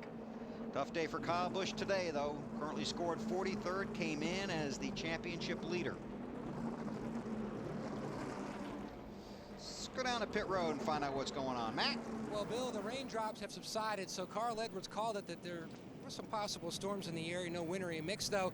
But your car is really starting to come to life, Greg Irwin. He's pretty happy. We started off with not really good track position, obviously, and we're working hard. He's doing a good job picking them off when the opportunity's there. The guys are doing a good job on pit road. Everything's sort of coming together. I think the cloud cover probably helped us a little bit, and just like everyone on pit road here, track position is going to be key. Your team has really come to life as the year has progressed, and you and Greg Biffle have talked about the 5% game plan of taking it to the next level. Yeah, we just had some light conversation the other night, really, and he knows and I know, unless you're winning races every week, we're running up front. The idea is there that everything across the board just needs to get worked on just that little bit. There's no one big thing holding us down, and there's no one thing we can put our hands on that says this is what's got us to where we are. So we're working hard on all areas. They have led over 260 laps over the last 3 races. Lindsay? Thank you, Matt. I'm here with Matt Kenseth's crew chief, Chip Bolin. I know that Matt right now is running in 3rd place. Can you keep him up there as far as his car is concerned? He's really happy with the way the car was driving, and it's really hard to pass out there today, so we figured we'd gamble on keeping old left side tires on there. The car had good speed, so yeah, I hope we can keep him in the front. All right, Chip Bolin and Matt Kenseth working together for the first time. Lindsay, Dale Earnhardt Jr.'s car's been pretty good today. Let's talk to Tony Eury Jr. What have you been battling on these last few runs, Tony? We're just a little bit tight. Several changes has helped the car quite a bit. We took forward at one time, lost a little bit of track position, but, you know, it was a good way to see what 4 versus 2 with a teammate up there. So put 2 on this last time, and you know, the car's pretty good. It's just whoever gets out in clean air is going to have the best benefit. Yeah, he had talked to us earlier in the day and said he was a little worried about long runs. So I thought you were pretty good yesterday. How's it been on the long run today? A while ago, I mean, when we made that first long run, it was actually pretty good. You know, just a little snug throughout that whole run, so that was good. We were really worried about it getting too free the whole run. So, you know, right now we're real happy. We're just going to do some small changes and just keep freeing it up as the day goes and try to keep up with the track, and I think we'll be good. Bill, I'm happy to report that according to Tony Eury Jr.'s radar, the rain should be out of the way. They have pulled the cars down pit road, though, and stopped them here on the front stretch. Yeah, Marty, obviously it's a huge track, 2.5 miles here at Pocono, and there are some sections of the racing surface that have gotten rather wet, so NASCAR has brought the cars to pit road while they take a look at the racing surface. So the cars on pit road with 71 laps complete. Jimmy Johnson scored as the race leader. 71 laps complete here at Pocono Raceway for the NASCAR Sprint Cup Series under the red flag for rain here at Pocono. As you can tell by those people out on pit road, it's not raining on this portion of the track, but there are some sections of the track where it is rather wet, and NASCAR has decided to pull the cars to pit road, and the red flag is out. Fans get even more TNT racing with TNT's Race Buddy on NASCAR.com. Go there right now, watch bonus coverage, interact with other fans, and even send a question to Wally or Kyle. Best of all, it's free and it's only on NASCAR.com. Let's go down to Marty. And Jimmy Johnson has taken full advantage of this little mid-race break here, Bill. He's gone to the restroom, and he's gotten a little snack and gotten a little refreshment as well. This was a well-timed caution for you, wasn't it? Might as well take advantage of it. You know, there's big raindrops back there, so I was just trying to get out, and it's a long race here, as we all know, and I'll make sure I'm ready. Yeah, you were talking to Chad. You said track position is going to be everything today, isn't it? It really is. You know, it's so tough to pass, and it is single file. Thankfully, we have another option down in 3, but now everyone's up there instead of on the bottom, so it's still kind of single file. But our car's been good, and track position's made it really good. Everybody's talked about the strip up in 3. Have you tried the bottom of 3 at all to go around, guys? I've tried 1 lap on the bottom all weekend. The rest of the time I've been up on that strip, and the 1 lap told me enough that I needed to move back up. So you've taken 2 tires here a couple of times, so what's the strategy now? You've got to kind of go with 4 the next time, right? We hope. Hopefully we get a long run here where when everybody does pit, you have to go for 4, and that's what we're hoping for, and a lot of guys are kind of hoping the opposite from probably 15th on back. They're hoping we get a quick caution, and those guys can let their 4 tires shine. Yeah, they've watched Casey Kane back there struggling to get back to the front when he had to go way in the back. But Jimmy Johnson right now has the coveted first spot in all that clean air. Lindsay? Thanks, Marty. I think it's safe to say no one enjoys coming to Pocono more than Denny Hamlin, who's had so much success here. Denny, it seems even now anything you guys do to your car is just responding very, very strong. What are your thoughts right now on this car? Our car is really, really good. Unfortunately, we got some damage right there on pit road. But I mean, the car's still really fast even with the damage, so that just tells us once we get that fixed, we should be pretty good. We just keep going back and forth with this pit strategy stuff. You know, guys taking 2 tires and whatnot, keep bouncing back between the top 5 and top 10. So we got a car that's fast enough to win this race, you know, we feel like. So it's just a matter of time before we're up front. So what becomes your strategy now? Well, we got to figure out what's the right time to fix this car. It's running so good, even with the damage, that, you know, we don't want to, you know, lose 6-7 spots on pit road trying to fix it. So, you know, we just got to find the right time where we're one of the few cars on pit road to maybe take the time and fix that right front. All right, Denny Hamlin getting ready to fire him back up right now in the 10th spot, guys. That's exactly right, Lindsay. They've asked everyone to step back from the cars, getting ready to refire here at Pocono under the red flag. 71 laps complete. Had a little bit of rain, but getting ready to go back to racing hopefully pretty soon. Larry, what are you working on during this brief hiatus? Well, I'm just trying to recap what has happened here in the first 71 laps. We ran the first 27 laps caution-free, but on the second caution at lap 40, Kurt Busch gets loose coming off turn 2, single car spin. The guys had to come to pit road and fix that splitter, but they kept him on the lead lap. He's still up there in the top 20. too, as you guys have already And then talked about. very Casey crowded Kane, pit the road. leader, Denny though, Hamlin will hits take pit forward. road, gets a Kenny lot of Francis. damage on the right front. We just heard him talk about that, the big decision, do we want to fix it? Then we had Kyle Busch on the third caution at lap 46, was not quite clear of Jamie McMurray. He's in the garage area. Remember, under this red flag, they had to cease work on that 18 car. But the man that took the point early, qualified on the outside of the front row, Jimmy Johnson in the 48 car. He got back in the pack a little bit through some pit strategy of other cars, but he has worked his way back to the front. He has now led almost 40 laps of these 71 laps, and he'll take the green flag back at the front. There you see Jimmy sitting in his car talking to a NASCAR official. Jimmy has led 39 laps. Casey Kane 19, Scott Riggs 6, Brian Vickers 5, and a couple by Martin Truex Jr. Getting ready to give them the command to refire the engines here at Pocono. You know, we've only run 71 laps. We've been with the cautions where they've fallen, and from the recap Larry just showed us, there's been some good racing here. There's been guys coming from the back. There's been guys moving forward. There's been different pit strategies, just like they said. But there's been some good racing for the first 70-some laps here. And there have been some surprises, some pleasant surprises for many of these drivers today.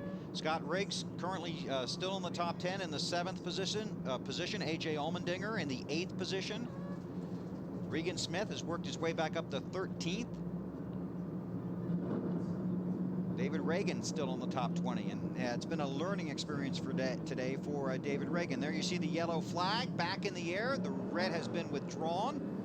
That means they can go back to work in the garage area on that 18 car of Kyle Busch. Look at Jeff Gordon in his DuPont Chevrolet, putting up the window net. A lot of stuff to hook up these days, Kyle. A lot more stuff to hook up than there ever was. So the cars pull back out onto the racetrack. Got to talk to a couple of drivers, and I think Wally's looking for the radio here to see if he can't get another one for us. Well, let's try Carl again. Hey, Carl, this is Wally up in the booth. Do you hear me? Gotcha, Wally. Okay, man, looks like you guys are just missing it just a little bit. It's like you're right there. I think if you make the right adjustment, you're going to be good. Yeah, it's simple. We just lost a ton of spots in the pits that time. But yeah, it's like if I get my laps right, everything just right, then it's great, man. It's I just need we need to get racing a little bit, maybe have a couple green flag stops and get going. But it's just like you said, we're right there. Is your car pretty good on the longer runs? I think so. I think I mean, you know how this place is. You gotta really time everything just right to get all the track position. That last run we passed a few cars on the short run, though. That's the best we've been. So. You know, having fun, buddy. Just have myself a nice little sandwich and a drink, and I'm ready to go. Yeah, we just did the same thing up here in the booth. So good luck. Have fun. All right, cool, man. Have a good broadcast. Now he gets to put on his gloves. Yeah, you see him just now putting on his gloves. He's driving around the racetrack putting them on. That's a cool shot. Okay, we're going to go back to green flag racing. Jimmy Johnson up front under caution at Pocono.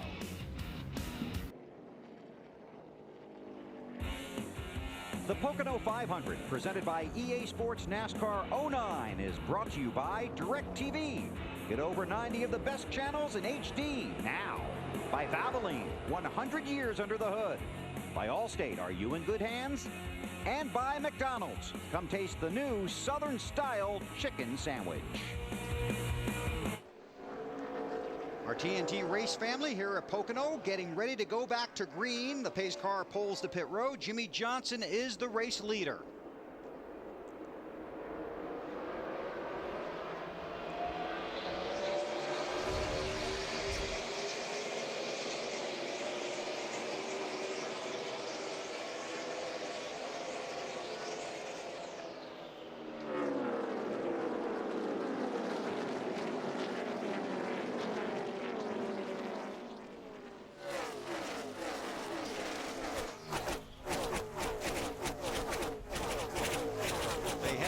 For the tunnel turn, we can tell you that Denny Hamlin did come to pit road and has fallen out of the top 40 now. Again, 42 cars on the lead lap here. The only car not on the lead lap, Kyle Busch, back in the garage after hitting the wall earlier in the race. You know, we talked about the 83 car earlier, staying out on those older tires, and he's been able to hang right there.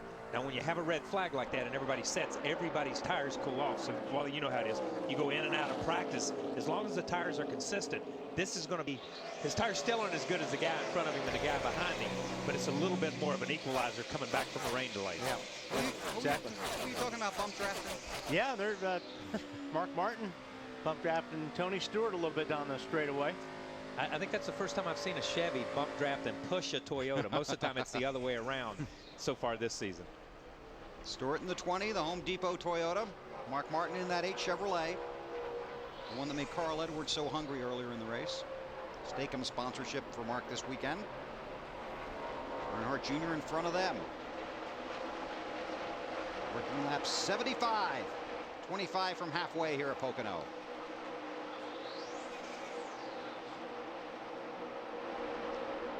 Ryan Newman in the 12. Ryan has been one of those guys who's kind of gone to the bottom. He did early, but you can see coming up off the corner here, coming up off turn 3. The guy on the outside being on that patch just gets that run, and Ryan's right up next to him, and then he puts 4 car lengths on him down the straightaway. There's Biffle with Allmendinger in the 84.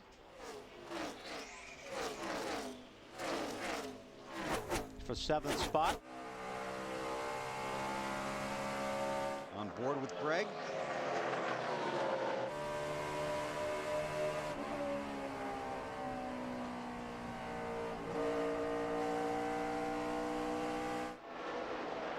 And you continue to wait for Biffle and Roush Fenway to finalize either a deal or the fact they're not going to have one. Talking to Greg in the garage this weekend, I get the feeling he's pretty sure. I get the feeling he knows exactly what he wants to do. He's just trying to figure out if they can get some details worked out. Yeah, and you know, I think he was. They didn't run that good last year as a group. The Roush organization didn't. They struggled, and he was very vocal about it in a lot of incidents. And you know, and he was just looking for something. This year they've come out, and as an organization, I think we've talked about it earlier, they've kind of stepped up their level of play. You see what Carl's done.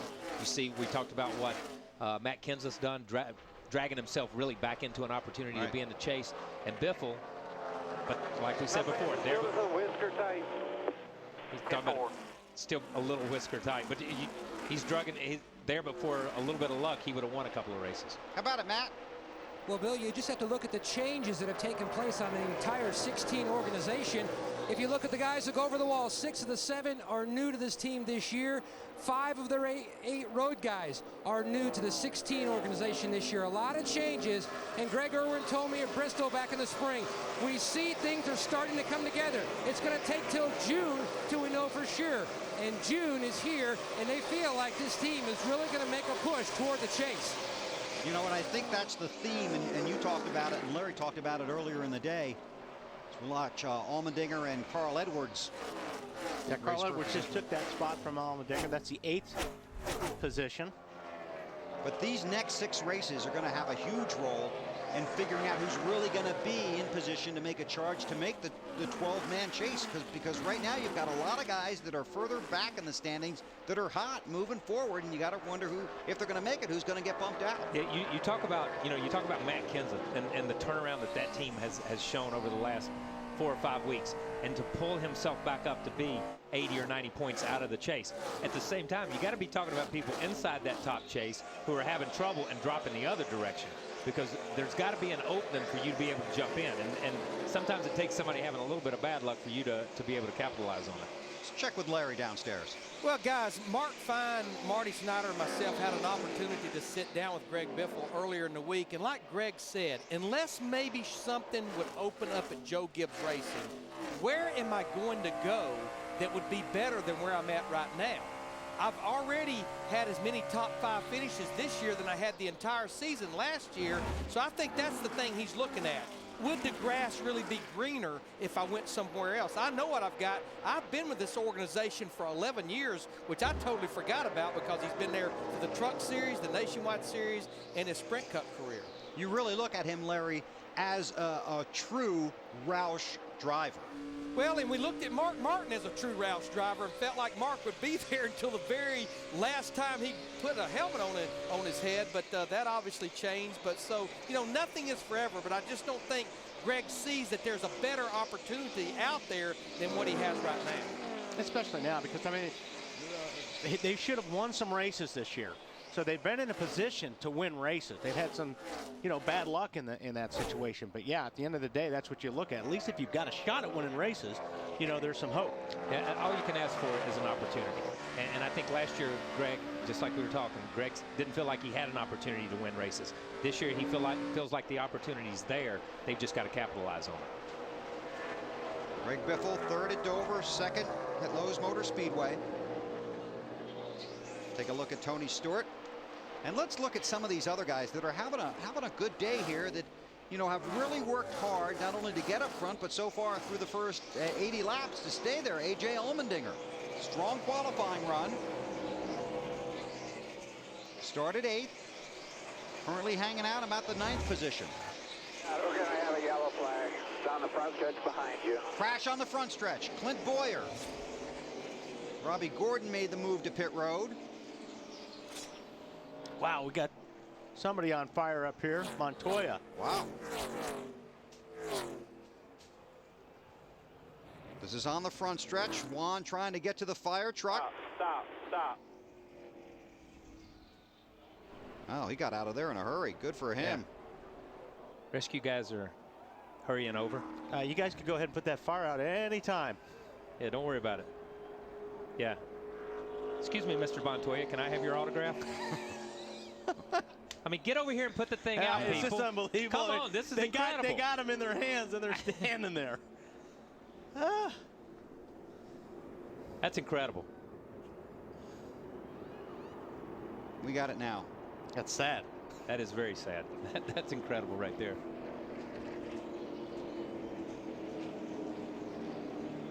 You can tell Juan's a little disgusted, so obviously he doesn't feel like it's it's his still fault. burning. Yeah, there's still fire underneath there. You can see that. So we can see on this replay. It looks like the 07 got up under the 15, and it got away from him. He corrects. And looks like probably got collected. Yeah. Oh, yeah. Oh. Big hit. Yeah, Montoya had nowhere to go on that one. It picked the 07 up in the air. You could almost see from that angle. In motorcycle terminology, he's tank slapping right here. And then bang. That's a big hit right there.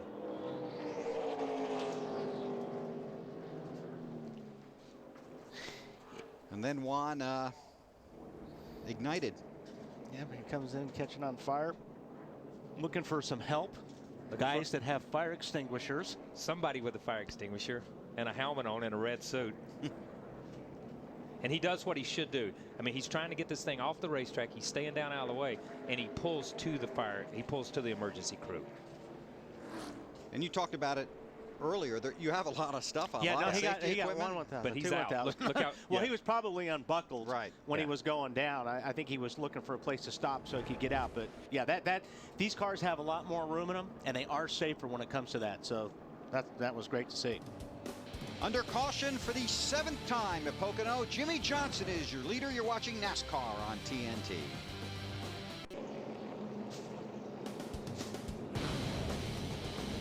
TNT Sports at the Pocono Raceway in Long Pond, Pennsylvania. NASCAR Sprint Cup Series racing presented by EA Sports NASCAR 09. Under caution. Let's take a look at the AT&T Race Talk poll question. How many races will Kyle Busch win this season? Wow. That's pretty good. That is pretty good. That's 64% saying 6 or more. Where's he at right now? How many has he won? 4. So 4 is 16%. Those people were pretty safe right there that he would win at least 4, right? No, they're saying he's not going to win again. They're saying he's not going to win again. Hey, Larry McReynolds, are you down there? I am here. What do you think if you're crew chiefing on that 83 car? What are you thinking about right now? as much as I do not want to come to pit road, I'm loving this track position. What we have to remember, even though we've had a lot of cautions, and remember, at a track like Pocono, 2 cautions for fuel equal 1 green flag lap. But remember, he has not been to pit road since lap 48, which was, by my calculations, what is that, about 35 laps ago. So I think they're going to have to come to pit road because they're getting close on fuel. I think everybody's going to come to pit road.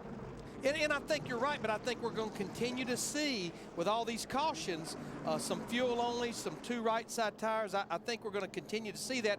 Like Jimmy Johnson said, as long as we don't have that long green flag run. Well, I think something else you're going to see here, very similar to a year ago, you're going to see some guys put themselves in position to make sure they're at the front of the field as we race past halfway. Because we've already had 1 red flag for rain. There is a chance of more rain this afternoon here in Pocono. So we'll see how it unfolds. Pit road is still closed.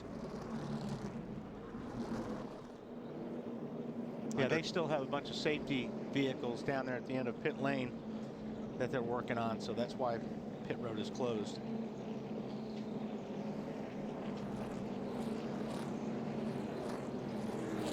Fans want more TNT coverage. The Coke Zero in-car camera on Race Buddy lets you vote for and ride shotgun with the Coca-Cola Racing family of drivers. Check out the Coke Zero in-car camera on NASCAR.com's Race Buddy and cast your vote now. There's Denny Hamlin back in the 38th spot. Clint Boyer has visited the care center and has been released. We saw Juan Montoya get out of his car and walk away very disappointed. I want to update you, this is the 6th caution of the race. 84 laps are complete. There you see the front runners: Johnson, Vickers, Kenseth, Stewart, Earnhardt Jr.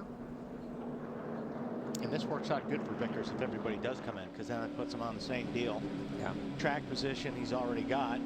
So in that case, when a guy does like Vickers has done, stayed out, got track position, and then is able to capitalize on it because they've run far enough that everybody wants to change tires, that's when it works for you. It doesn't work for you when everybody comes in and they snooker you again and you've got to change 4 and they change 2 or just gas and go.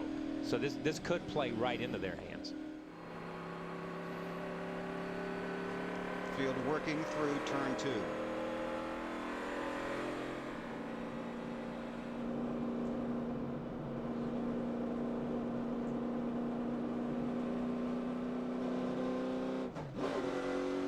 Jeff Burton. We want to update you on Juan Montoya's situation, and we'll do that as we move along here. But pit road is open now, and here comes everybody. Matt. Greg Biffle still searching for his Pocono victory. Hits pit road in the 7th position. Says the car was getting freer and freer on that run, but it was still a whisker tight. So they want to try to free it up a little more. It was really stout through the tunnel turn. Ralph. Well, Matt, they've been working on that 48, trying to get it good in the corner. They feel like they're finally getting the balance right on this car. He's starting to say the corners are good, Marty. Ralph Earnhardt Jr. is in the middle of your screen. He said he wants his car to be a little bit looser when these clouds come out. It makes it a little bit tighter, but not quite as much as he wants. So they're going to adjust with air pressure and 4 tires, but we will see plenty of cars with 2 tires on this stop. Lindsay? Marty, for Matt Kenseth, we also saw air pressure and 4 tires added. They had taken 2 the last 2 stops, so they didn't have a choice there. Matt had said his car was tight, so they're hoping to give him a little bit more adjustability. So I would say some guys use different strategy there, judging by the race off of pit road. And of course, a handful of guys, like Elliott Sadler, didn't stop at all. So we'll sort out the running order and explain Montoya's situation when we come back here to Pocono.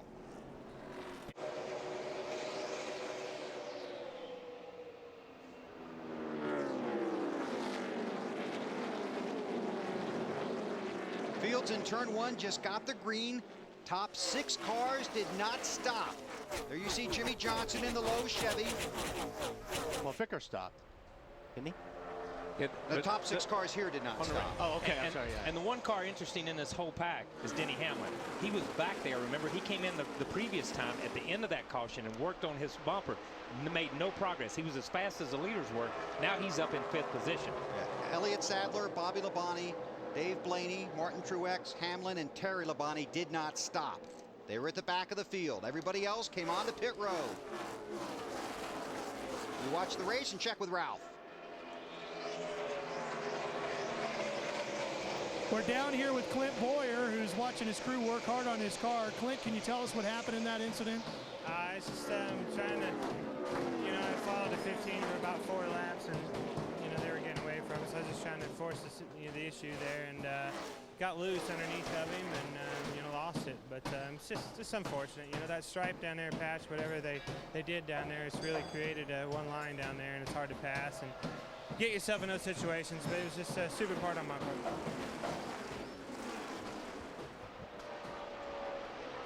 Another driver that came in here in the top 12 in points. Yeah, it's pretty cool though. He took the blame. He said, I got in under him trying to be a little bit aggressive, and it just got away from me, and one of those deals. Denny has gone from 5th to 2nd here in just these couple of laps. Well, of those cars back there, you would think he would be the class of that bunch. He is definitely the class of those 6 cars that stayed out. There's no question about it. He, under the rain delay, you heard him say, we just got to figure out when to come in and work on our car. They came in, they worked on the front fender, and he couldn't make any progress. But the way things have shuffled out, now he needs this thing to go for 20 or 25 laps so that he can cycle back and be up in the front. Mark Martin on the move. Truex Jr., his teammate behind him. On board with Tony Stewart. Now we'll watch That just looks tight. See there. There's Casey Caton on the move inside of Tony Stewart. And Casey Caton has been on the move, making up a lot of ground since he started way back in 33rd to 34th earlier. Moves for 3rd place. Now, mark it in your book, because we heard Jimmy Johnson say, I hadn't been down there since 1 lap in the race. He just made a pass on the bottom of the racetrack.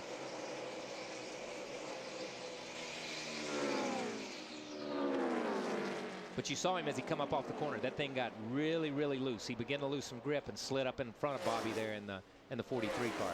Carl's following him by here. And we'll continue to watch the race here as Hamlin looks to make a move on Elliott Sadler. This would be for the lead. 2 of the drivers that did not stop under the last caution.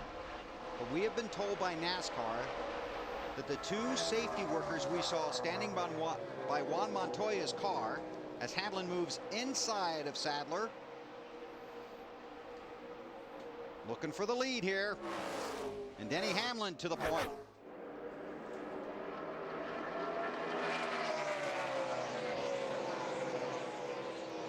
But the 2 safety workers there were for driver safety and not responsible for the car. So you see Montoya get out, and then you see the safety vehicle pulling up. And you see those 2 gentlemen over there in the red suits. They're responsible for the driver. This is what we were told by NASCAR. And these are the gentlemen responsible for the vehicle.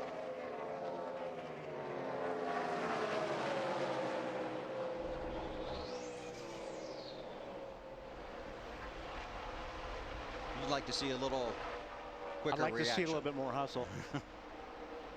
But it is what it is, and they did get it out before it burnt to the ground.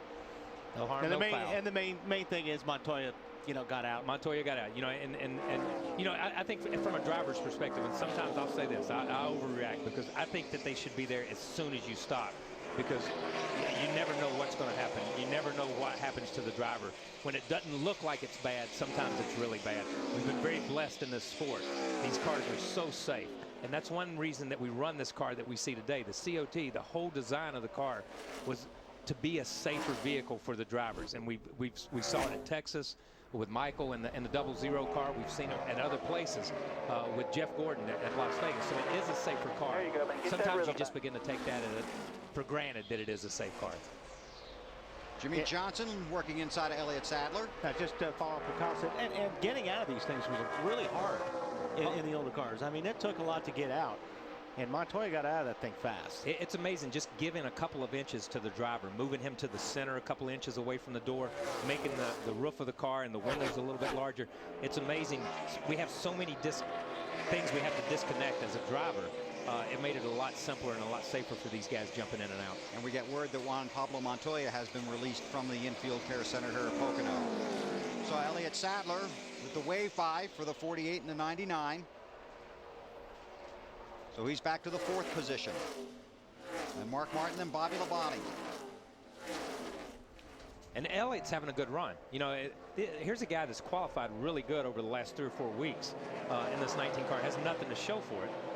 But at the same time, I think he's just trying to stop the bleeding at this point. Just give me a good finish and let me move to the next race.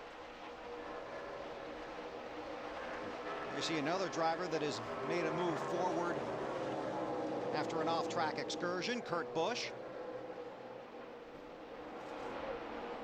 Driving that 2 car, here comes Kenseth inside of Truex. Something I noticed on that 83 car back there in that pack right there. Wow. Great job, Kurt. The 20 and the 22, something, they must have all but got together and had to check up for Kurt to blast around in that fast. I was saying the 83 car, it looked like somebody got into the 83 car pretty hard. There's Vickers in the middle of that picture in the 83 Red Bull ride. On board with Tony Stewart. Here's Kenseth. And here comes Vickers.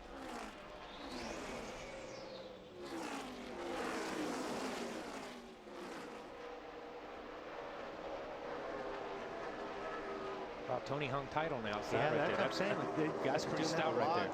I think they have to now. Yeah. Because you're aiming for that patch. You saw Vickers go in. I thought Vickers was going to dive under him, but it's almost like he used enough brake to slow the car down, but just couldn't do it.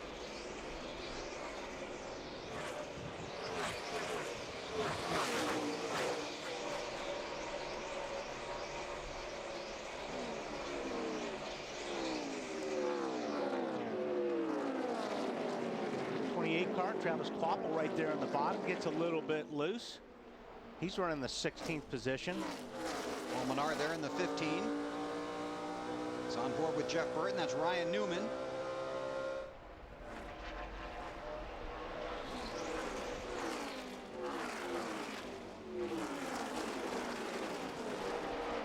Newman falls in behind Burton. Now he's going to try and make the move down low. And that is the preferred line. Used to be. Let me say that. That used to be the preferred line.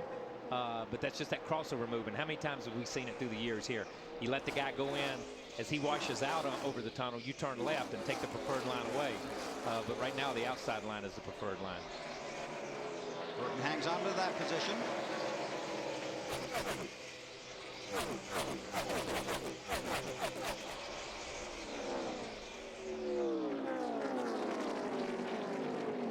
Casey Kane's another guy right there. He has worked his way back to 7th spot the hard way. He's got something on the front of that car, too. I don't think that's really covering any openings right there. No, it isn't. Larry? I'm glad you guys picked up on this 9 car, because remember, it was just 2 cautions ago back on lap 58 where they were going to go with 4 tires, decided to go with 2, but they had to come back to pit road because of the left side lugs being loose, and he has worked his way from back in the 30th, somewhere in the 30th position, all the way back to the top 10. It won't be long, Marty. They're going to have to contend with this 9 car. Yeah, Larry Mack, all I can say is wow for Casey Kane. I'll give you those numbers real quick if you want them. 38.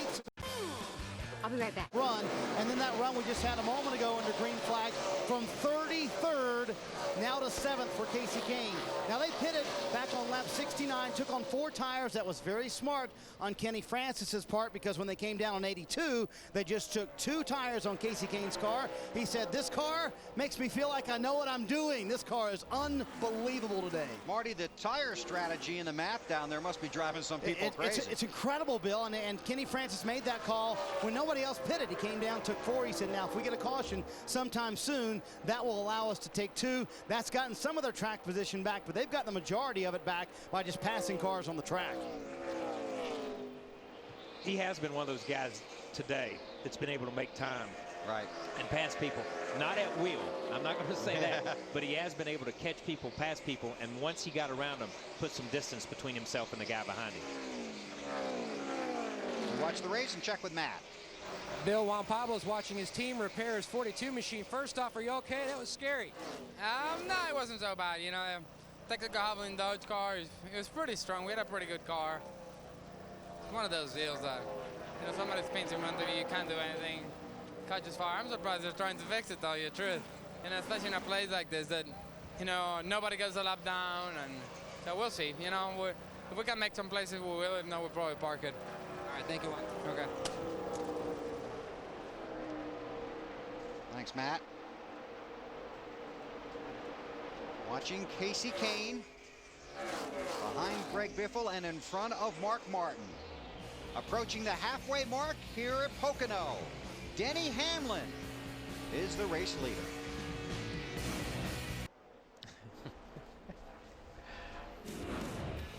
Our TNT sports coverage of the Pocono 500 presented by EA Sports NASCAR 09 continues. The sun is trying to break through.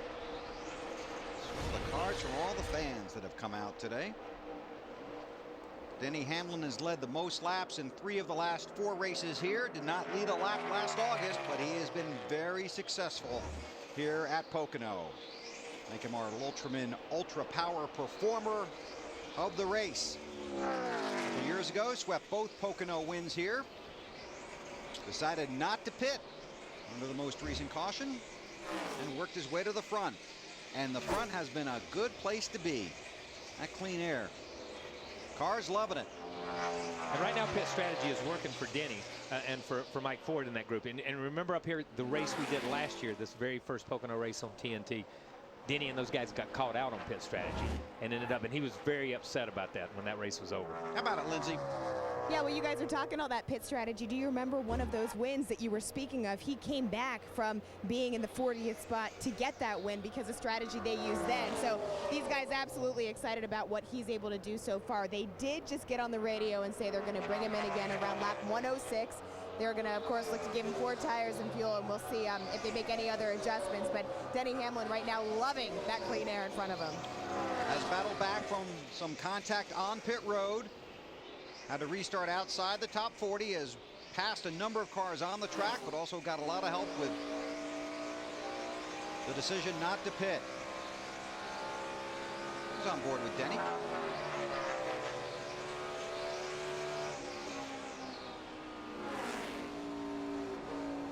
So he's approaching a situation where he might have to stop under the green. But he's far enough out in front, it's not going to kill us. It's not going to kill him. You know, we talk about how big this place is. It's not going to really take him out of the race. You see some of the numbers. Keep an eye on the RPMs. Let's see what we talked about. You know, they're really twisting these things, and see what they're getting up here to turn 1. They're twisting them. They are. It's 90, 95, 9600, and this is not on brand new tires. So we'll see a couple more 100 RPMs when they're on fresh tires.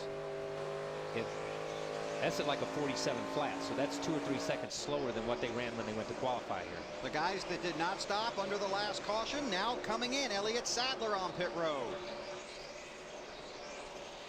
You know, these guys are basically pitting from top 10 positions. He and Bobby Labonte had maintained and been able to stay. You see the 19 car and the 43 car, Bobby Labonte right there behind him. They've been able to basically stay in the top 10. So, you know, this is not going to, once again, this is not going to be that detrimental to them as far as racing against the leader. We'll see how it plays out. They're going to have to pit unless there's a caution. Larry? The other good thing about Bobby Labonte and Elliott Sadler waiting to lap 104 to come to pit road is for these guys, or even the guys that can run a little further than this. I had written in my numbers with running 32 laps, as long as you were on pit road by lap 104, regardless, you could make it on 2 more stops. So really everybody now can make it on 2 more stops once they make their green flag stop. Here's Tony Stewart. Straight, but on the brake. Tony Stewart's been working on this car, trying to dial this thing in, and he's been getting a little bit tight in the center, and they're probably going to make a little bit of a wedge adjustment. Matt. 2 free on this last run for Martin Truex Jr. The stop already completed, air pressure change, and the 55's in the wall. Michael Waltrip, and the caution is out. Come on down. Gets it off the wall. Hey guys, that's exactly what Elliott Sadler, Bobby Labonte, Martin Truex Jr., and Tony Stewart needed as a caution right after their pit stop. It'll work out for them. For Bill Engvall, there's no place funnier than home. Hey, Brian, smell this. give me. Timing is everything. And that's about the third time that it's worked out in the race like this. Right. Somebody on pit road when the caution comes out.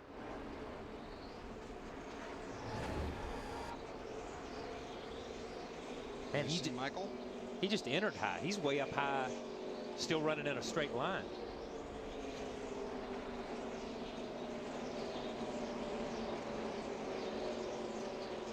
The lucky dog is Terry Labonte.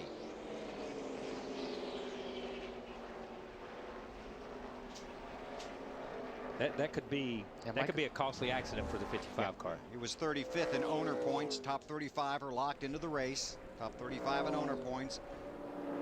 Michael came in 35th.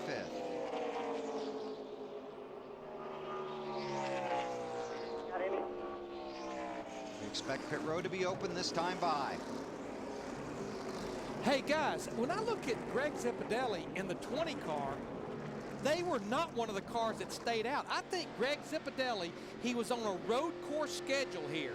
He wanted to get to that window, get that 20 car to pit road, and it has worked out absolutely perfect with that caution coming out for him. Sometimes you got to run these things backwards, huh, Larry? Well, I think once you clear the halfway point here, Bill, exactly, because we know we take a chance of all those long green runs once these cars get scattered out a little bit. So it worked out just perfect for those guys. I didn't say great, Bill. But it could turn out pretty good for him. You're right. Matt, here they come. Carl Edwards and a lot of discussion back and forth with crew chief Bob Osborne. Carl says the car's a little free down in one. Okay in the tunnel turn, but a little tight on exit. Going to make an air pressure change for the 99 of Edwards. Let's go further up pit road to Ralph Shaheen. Matt just picking away at it. And the one thing about Pocono is you never know where things are going to come. They've been working on turn number 1 all day for the 48. Now all of a sudden it's turn number 3. That's become their challenge. He's been a little tight over there, Lindsay. Thanks, Ralph. Denny Hamlin got what he wanted with this caution. He said he's a little bit free in the corner. They're going to give him 4 tires and fuel, make a chassis adjustment, and give him a tear off a windshield. To Marty. Lindsey Casey Kane has roared his way back to 4th on the racetrack. Very good. He wants to undo the last adjustment they did, which was putting wedge in the right rear. They took that back out. Half around on the right rear. The car was a little too tight for Casey Kane and 4 tires. Dale Earnhardt Jr. scored the leader off of pit road. But we'll sort out the running order when we come back, and it looks like some guys that pitted early may benefit from this caution. See how it all plays out when we come back to Pocono on TNT. The Pocono 500 presented by EA Sports NASCAR 09 live on TNT. And boy, has this really worked itself into an interesting situation. Elliott Sadler pitted under the green. Tony Stewart pitted under the green. Bobby Labonte pitted under the green. Martin Truex Jr. pitted under the green. Then the caution came out. But because they were so far ahead of the leader, as Kyle predicted, they did not lose any ground, and they are the top 4 cars. How'd you predict that? Lucky guess. Lucky guess, man. Dale Earnhardt Jr. runs in the 5th position after a 2-tire stop. So the pace car heads to pit road. We're past halfway. Get ready to go back to green. Sadler, Stewart, Bobby Labonte, Truex Jr., then Earnhardt Jr. Terry Labonte was the lucky dog. He restarts back around the 39th spot. I know it seems like we've had a lot of cautions, but every time we have a caution, the race changes. You know, you were talking to Larry about counting the race from backwards to forward. You were counting 2 tires, 4 tires. What are we doing? We've seen so many different strategies today. This has probably been one of the most strategic races and people trying things than anything we've seen all year. And Earnhardt Jr. right now trying the 2 tires. Picked up 13 positions with that strategy. See how it works out on the track. Lindsay. I wanted to update you guys on Elliott Sadler, and you know how lucky he must feel to be able to getting a break like this, talking about the luck he's had recently. But he just said that he's great in the tunnel turn. He should be good to go in this clean air. So obviously they're happy they're leading. But do you realize this is just the 3rd race where Elliott has led a lap this season? Snyder? Lindsey, Dale Earnhardt Jr. trying to make his way to the front with those 2 tires, as Bill mentioned. They made no adjustments on that stop, guys. They've been very happy with this 88 car as he tries to find his way to the front and back to where those guys were a little bit earlier in the race. Now you talk about a guy, boy, look at this. Talk about a strong car in clean air. A 20 might be one of them. Yeah, and we get a chance to see it right now. That was a slide move right there. You saw him go in under, when they got to turn 3, he went under Elliott and slid up, and Elliott moved up to the right of the patch just a little bit, thought better of it, and let Tony go on. So this is the first time we've seen the 20 really in clean air. We watch the race and check with Ralph. He's with Kyle Busch. Well, Kyle, you've had some time to look at the tape and think about it a little bit. Have you figured out what happened to knock you out? Yeah, I mean, I saw the 26 get high, get loose, and thought he faded back further than what he did when the 84 passed him, and didn't know he was out there still. We broke the mirror trying to adjust it there before the race, and couldn't see anything out my right rear quarter panel, so I couldn't clear myself. Spotter didn't say anything, so apologize to McMurray for wrecking their day, but sucks. Now it's time for him to get in the car and try to get some laps in, gentlemen. Oh, and that's fun. Yeah. It's always good to get in a race car after you're about 60 laps down and just run around. 60 laps down in a place that takes a minute to get around. You know what I mean? It is. It's just a boring day. It's a tough day. Here we see the 9 and the 11. Now, these are two guys that have led the race and drove off from everybody. And here they are back in the pack a little bit. I guess they're 5th and 6th, racing for positions. Casey's car, though, I mean, we'll see if Denny is going to take a look on the bottom, but so far we've seen unless he's going to pull a slide job like Stewart. Ooh, there's not much room there, guys. That thing's only one car wide. Hamlin's the first guy that has not give up the patch going into turn 3. I mean, in all honesty, he didn't give it up. We've seen it all day long. We talked about it earlier. Yeah. The outside guy or the inside guy gives up the patch. Hamlin did not give it up, man. Casey Kane holds on to that spot. That was great driving by both of those guys. That really was, because they were sharing it. One had their left side, one had their right side. And they still didn't lose a lot of ground. When you look at it, they didn't lose a lot of ground time-wise. So we've passed the point in the race where it used to be more give and less take. Now it's more take and less give. Mark it down at lap 112. 112. It's all take and no give. Carl Edwards in that 99. Jimmy Johnson in the 48. Here comes Matt Kenseth and Kurt Busch. Continues to recover from his excursion through the grass. Right now, if Kyle Busch runs 34 laps, he'll pick up 6 points. Oh, yeah, hey, you have to. I'm not saying that. I mean, when you're running for a championship, every one of those points is really, really fun. I'm just saying, from a driver's perspective, it stinks. There's no fun at all. That's exactly it. It's no fun. But let's go back here. Those are 6 important points. Right, because unofficially right now he's only 55 points ahead of Jeff Burton. Yeah, but those are 6 important points. We were just talking about Michael Waltrip and how this could be a costly race. He would take those 6 points in a heartbeat. I mean, he needs those 6 points. We heard last week a couple of drivers complaining about lap cars being in their way. The lap cars need those points just as much as the guys sitting in the garage area need those points. And here's another unofficial stat as the race goes on, but right now Michael Waltrip would be 17 points out of the top 35 in owner points. And 17 points might as well be 100 when you're outside. Yeah. I mean, it really is. Because it can turn into 100 real quick. That's exactly right. And they're shooting, when you're outside that top 35, you're shooting to get inside that top 35 by the end of the year. So 3 points here, 3 points there. You know, it's the same thing. We talk about it. If you can stay out and lead 1 lap under caution and get those bonus points, that's almost like winning a race. It's 180 some points or whatever at the end of the year. It's a huge, it adds a bonus race to a team, and a team in 30th to 35th, that's critical. That's for 6th. Hamlin taking it from Earnhardt Jr. Carl Edwards watching. Good job, dude. Did he say dude? Good job, dude. He said, good job, dude, and then he said, where did that 9 car go after he passed the 11th? Because he drove off from it. And it has. It's going.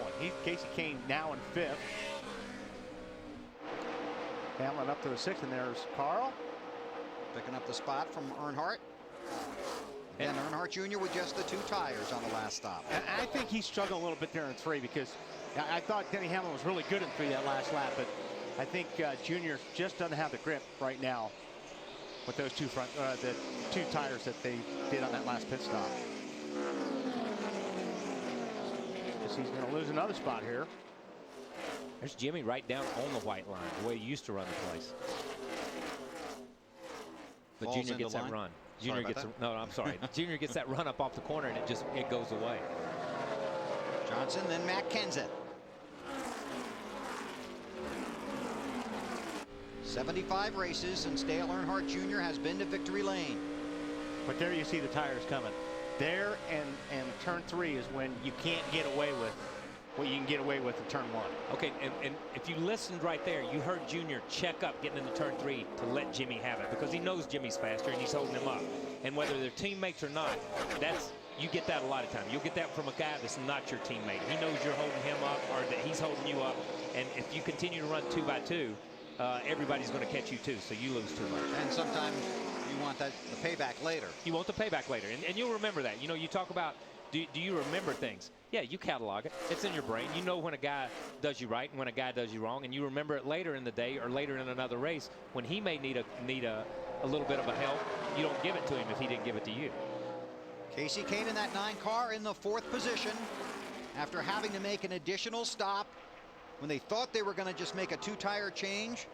But some of the guys went ahead and started making a 4-tire change before they were called off. He had to come back for the missing lug nuts. They changed the left side tire, sent him back out at the back of the field. Kahne has worked his way to 4th. On board with Greg Biffle. That was a pass. Biffle gets around Elliott Sadler going into the corner. It almost looked like Elliott pulled over and let him go by, and then moved back up in line because Biffle went around him on the outside. Whoa! Was that as loose as it looked? It had to be. Look at him. He's working it up off the corner. Wait, that's almost 200 miles an hour going into that turn. Any kind of loose is pretty loose, isn't it? A little bit loose. Yeah, that's what I thought. Yeah, simple. Whatever you need to try. That sounds like the Greg Biffle of old. A happy Greg Biffle running in 2nd, looking for the win at Pocono, chasing Tony Stewart. Moments that changed the race, brought to you by Viagra. Now guys, just stay on the bottom and drive around.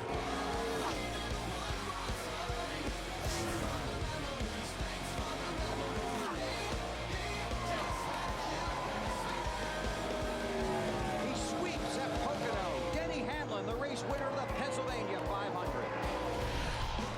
For more moments that changed the race, log on to NASCAR.com/moments. Denny Hamlin, 4th right now. Swept the races here in 2006. 120 laps are complete. The 20 car is the race leader. Time to take you through the field. Let's start with Ralph. Well, for Tony Stewart, he's been battling loose in, tight center off all day today. They've gotten pretty good on the loose in part. Still working on center off. Worked on the wedge. They didn't like that, so on this last stop, they took it out, Matt. Impressive run for Greg Biffle. Started the day all the way back in 33rd. Now runs in 2nd. He has something that he really hasn't experienced most of today. That's a car that's extremely loose. He's keeping an eye on that and what changes they want to make in that final stop, Marty. Well, Matt, believe it or not, in Kasey Kahne's 6 Pocono starts, he has just 1 top 10 finish, trying to do a little bit better than that today and put this thing in victory lane. Pretty healthy lead with everybody else in terms of lap times. He is faster than everyone. He has said not a word on this run, just knocking down race cars about every 4 or 5 laps, Lindsay. Marty, Denny Hamlin has also been radio silent. Oh, we have caution on the track. Dario Franchitti has been in the wall. And that brings out the caution. Let's go back and take a look. Shedding some parts along the front stretch.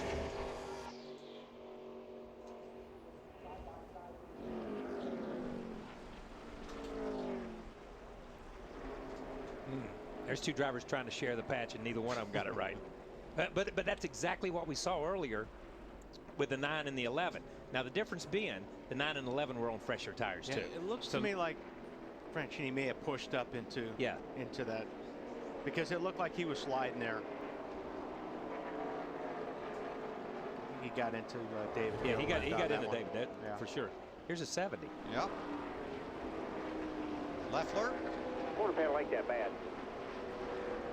He picked up some damage as well. 8th caution of the day. One car we've been watching is Dale Earnhardt Jr. Marty, he's been going the wrong way. Yeah, he's been going backwards, Bill, and if you'll remember on the last stop, they took 2 tires, and here's the conversation between Dale Earnhardt Jr. and Tony Eury Jr. after that stop. Why won't this car turn anymore?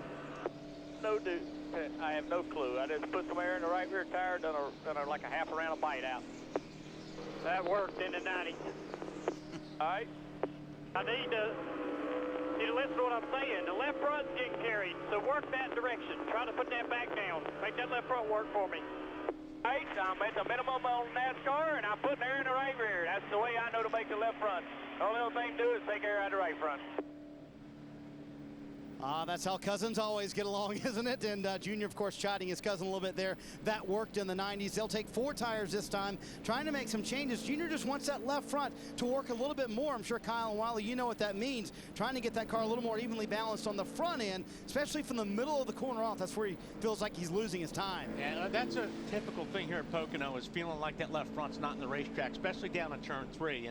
And what a driver's wanting to do, because he feels like he's on 3 tires, you want that left front in the track. That gives you that dig. That gives you that traction going through that corner, and you feel like you're faster through there when you got 4 tires on the ground. And the one thing that these cars are doing different, and I got the 90s comment there. I got him good on the 90s comment.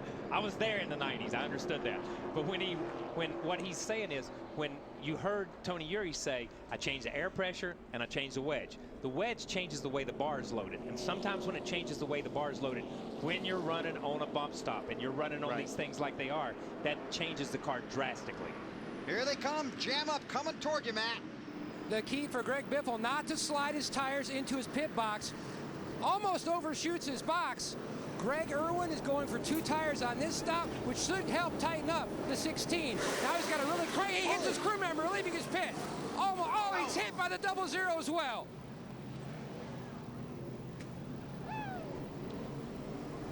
Ralph, what are you looking at? Tony Stewart made his pit stop. They just took 2 right side tires. He only made 13 green flag laps in between pit stops, and they feel like they're making a dent into fixing this situation. That's what Tony is saying on the radio, Marty. Casey Kane here at the head of pit road, barely, and I mean barely, beat Tony Stewart off pit road, if my calculations are correct, or my eye is correct, here at the end of pit road. He said he needed help into turn 1. A little bit tight there. They went up a quarter round on the right rear jack bolt. Lindsay? Marty, 13 green laps called for 2 tires only for Denny Hamlin. They gave him also a splash of fuel. He said the car's starting to free up a little bit. They also made a chassis adjustment, but right now, Denny on fire. Well, that was interesting. That was... There were a lot of things went on pit road at that and none of them were really good. No.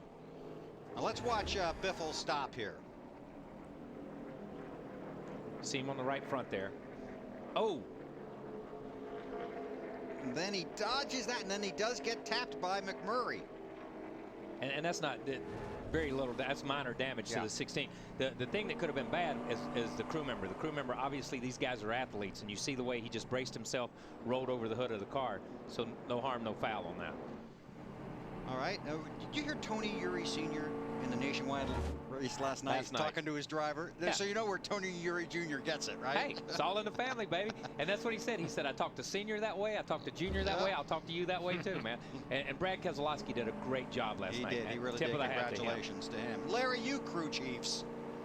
Yeah, and I go back to what Dale Earnhardt Jr. was saying, and he was being a little sarcastic, if you might have picked up on that. But, you know, back in the 90s, trying to adjust a race car, all we were really worried about was mechanical grip. We would make that half a turn a wedge adjustment, 1 turn a wedge adjustment in the rear, and it would normally go the right direction. But it sounds like what they've done, they've made a slight wedge adjustment in the rear window, and this splitter, how it goes to the ground, is so critical. I mean, we're talking thousandths of an inch, and what they've done, they've made an adjustment that now has this left front up, and the car just won't turn. What Junior's saying, you've got to get the left front down, because this left front corner is what makes a car turn through any of the corners here at Pocono. Yeah, now Larry, let me ask you another question though. Let's go back to the 90s, okay? When we ran up here in the 90s, or racing here in the 90s, you had 400 and 350 pound springs. So around the wedge or a quarter round or a half round only moved the car very little. When you're on a 1,400 pound spring or a 1,200 pound rear spring, it can change that left front a lot, right?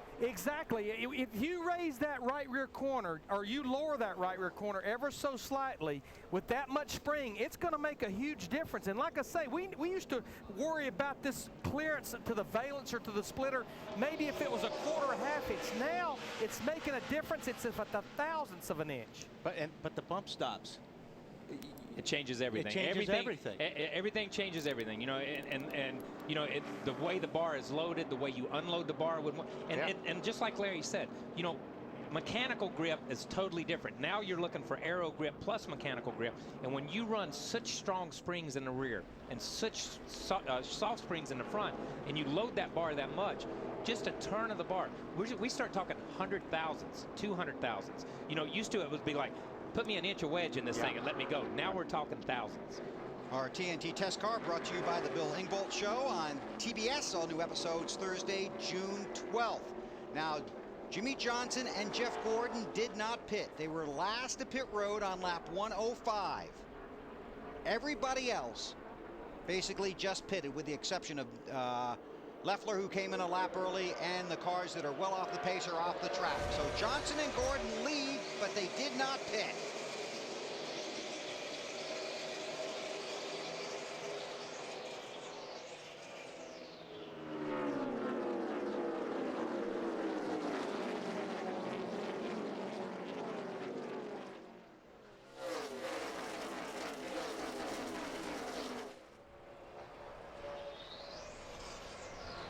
Casey Kane for second, and here comes Tony Stewart. Wow. Not a lot of room. No, he forced his way through there. He thought about getting up there. And Stewart takes the position. Here comes Biffle, and Hamlin right behind him. And you see how when you dive to the bottom, how far you can get away from that guy on the outside. We'll see if he slides up in that outside groove or just hammers him. Well, with tires, too. Yeah, true.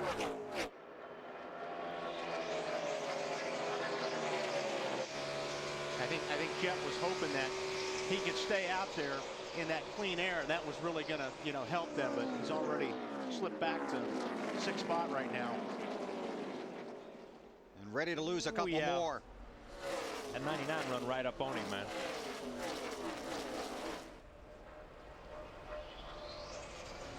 Here comes Casey Kane looking at Jimmy Johnson for the lead. He's just sizing up where he's going to make the move. This is reminiscent of the first 15 or 20 laps of the race, with the 9 and the 48 out there, and the 9 just trying to figure out, okay, where's my best shot to get around him. Okay, we'll watch all this. Check to pit road. Hey guys, real quick on Jeff Gordon back there. But drivers, don't you really want as much clean air as you can get? I mean, Gordon was running 24th earlier, so I agree with that call on Steve Letarte. Take the chance. They've had a pretty good car. They had a very good car in clean air. Even if you fall back 6, 8, 10 somewhere in there, you're still 14 spots better than you were, right? I'm taking tires. Yeah, I'm of taking. course you are, Wallace. Yeah, I'm taking tires over clean air too. I'm telling you, at this point in time in the race, I may have tried this a little bit earlier, but I'm taking tires over clean air right now. Johnson was running 8th when he did not pit. Gordon back around the 23rd, 24th position. Yeah, I think we documented earlier that Jeff was not happy with his car yesterday in practice, and he's had some happy moments with it. I think, you know, he's got up to 13th or 14th and been in the top 10 a couple of times, but he's not been as comfortable with his car as some of these other guys. It's Jimmy. I mean, if his car was decent, he probably could have pulled this off, but his car is really not that decent. And now he's going to wind up back 13th, 14th probably after this next lap. Want to point out that Juan Montoya and Clint Bowyer have both returned to the track. Montoya is 42 laps down. Bowyer is 45 laps down.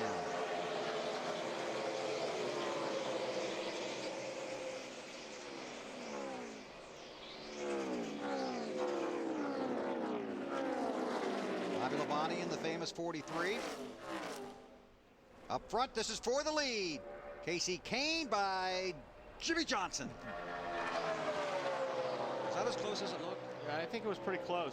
It was pretty close, but I think Jimmy, I think Jimmy wasn't worked going to with push the issue on that. I mean, so now the question is, how long until Johnson starts to fade, since he's lost the clean air? Well, right now, from here on. How about it, Ralph? Well, I spoke to Chad Canals, and it was a track position call for the 48 as well. Their biggest issue is they've lost a little bit of the handling in turn 3, but they felt the track position was way too valuable not to take a shot at trying to get as much of it as you can. You know, that's 15 car lengths right there. Yeah, I mean, from the tunnel turn back to the front stretch, half the racetrack. So obviously, you know, Jimmy is going to struggle here, and these new tires are going to be better. And look, it'll bleed out. It'll shake itself out, and he'll be 8th or 9th or somewhere in that range. And he'll have to fight his way back, just like the 9 car has. Here comes Stewart. A little bump draft help from Biffle. Johnson loses those 2 spots. Man. Franchitti in the wall. And there's Sam Hornish, who has really had just about the entire Pocono experience this weekend. But, you know, I tell you what, a lot of what Sam has gotten caught up with here in the race has not been of his making. He's just been in the wrong place at the wrong time. You ready? You ready for this? Juan Montoya gets the free pass. He's gaining now. He's the first car, highest running car not on the lead lap, 42 laps down. It was kind of in progress. See if we got another look at it. Nope. Kind of hard to tell. Those guys know. Under caution at Pocono.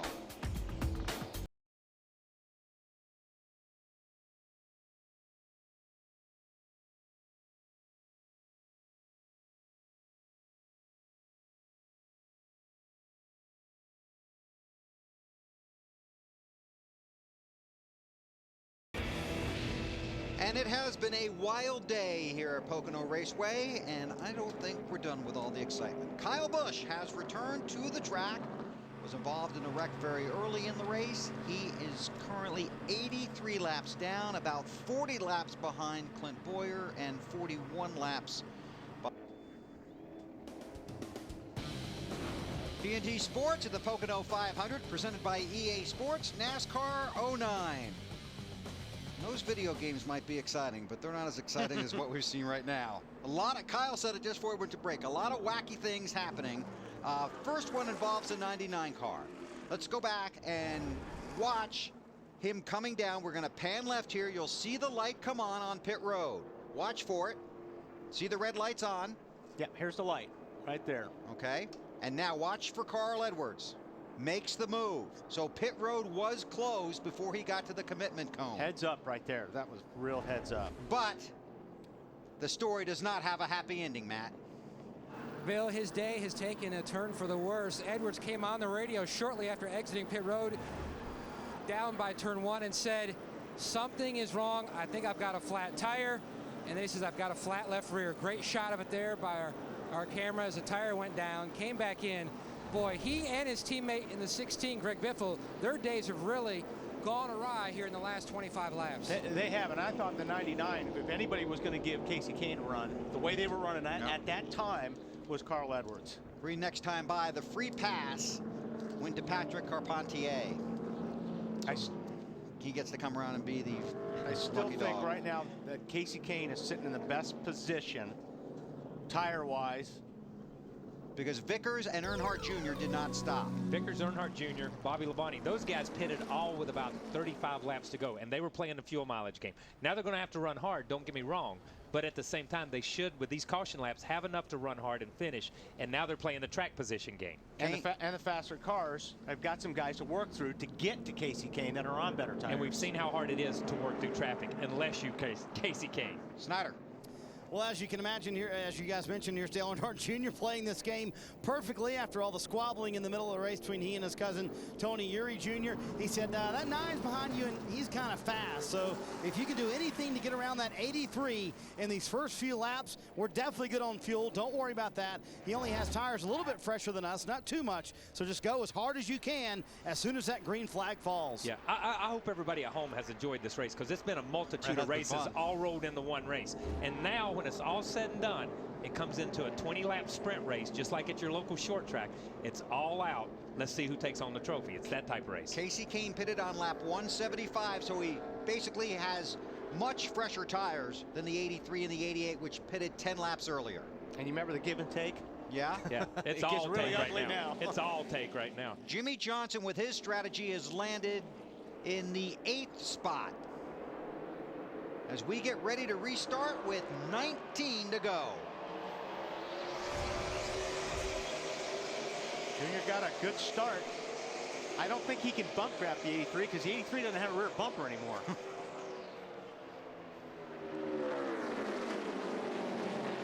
Look at Junior. Good move. Well, Tony slid up the racetrack. Stewart is a lap car. He is 1 lap down. This is for the lead. Dale Earnhardt Jr., who has not won in 75 races, and Brian Vickers.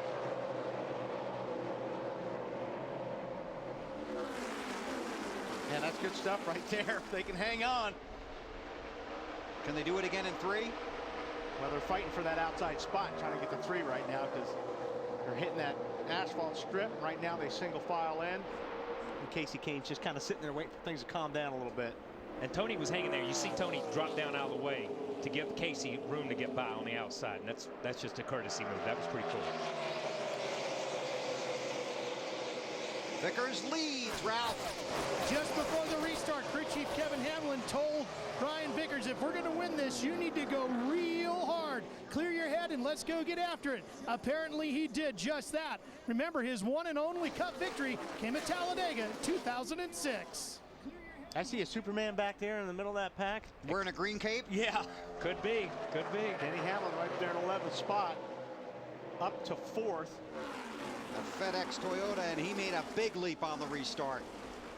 And he's got 4. He's got 4 fresh tires, so he knows he's got to get with it right now.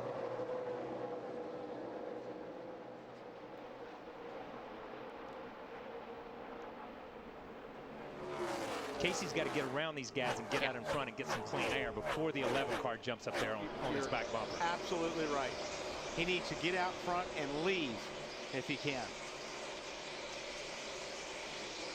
The 11 really only has to pass the 88 car right now to get to Casey, because you know Tony's going to give him a little bit of a bump there, a little bit of room probably. Might be waiting for him to try and help him out. Could be. Marty, what are you working on?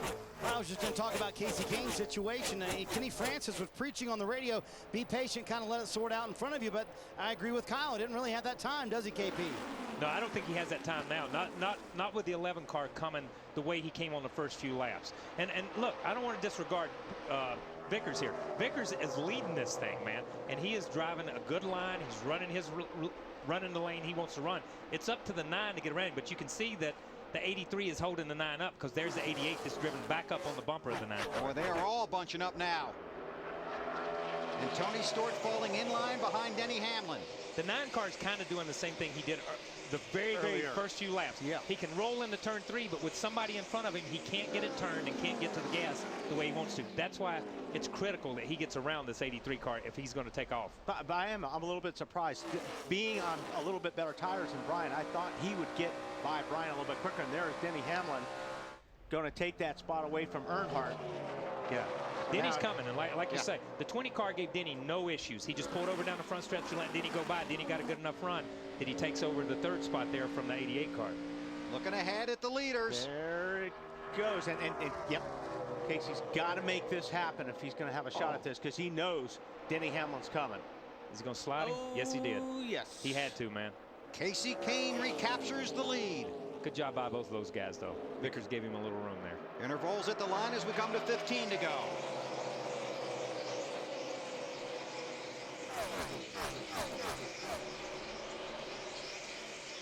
This is good stuff right here. That's really is. Yeah, because you got right there in the top 3 cars are 3 totally different sets of tires.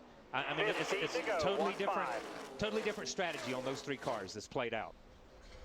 Closing in on the 500-mile mark, and they're that close. That's amazing. Of all we've been through today and all the scenarios we've talked and everything we've talked about, it's all come together, which shows you that you can go multiple paths to get to the end and get to victory lane. But you see the 9 car, how he's checked out on the 83 and also on the 11. He's put some distance on the 11 car here. A lot of different strategies trying to get to victory lane here in Pocono. 14th race of the season. Take our final green flag commercial break. Come back, take you to the checkers. You yourself log on to NASCAR.com/trackpass right now and start your free trial. 11 to go. Yeah, and like I thought, when he got back out front, he all of a sudden knocked off 3 or 4 tenths off his lap times, Casey Kane. So right now, he's sailing. Yeah, he just cannot get through the center of the corner when somebody's in front of him. I don't know if he loses a nose or what, but you called this morning in our production meeting at 8 o'clock. The 9 car. 10 to go. Coming to 10 to go.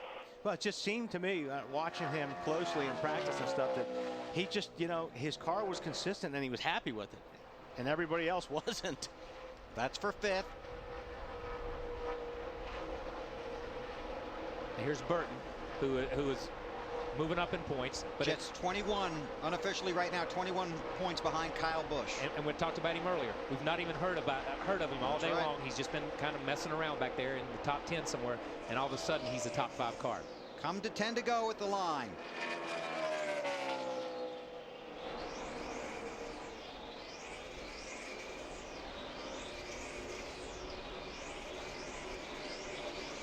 Boy, it sure drops off, doesn't it?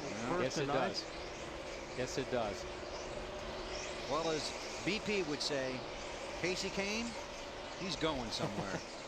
He's going somewhere. He's been going somewhere all day long. There's yeah. been people in front of him a few times, but he's still been going somewhere. See, unofficially, let's see, A.J. Allmendinger is currently 12th. His best career finish was 15th at Lowe's in October of 2007. He's had a good run. Bobby Labonte is inside the top 10 in the 43 car. Strong run for him. Up front, it's still Kasey Kahne. The question is, can Vickers or Denny Hamlin catch him in the final 10 laps?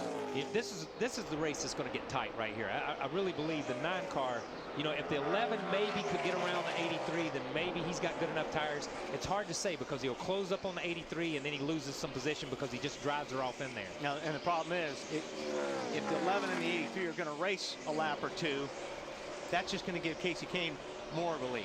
Yeah. So the only thing, if the 83 pulled over and gave Denny Hamlin a clean pass, then maybe Denny could track him, run him down.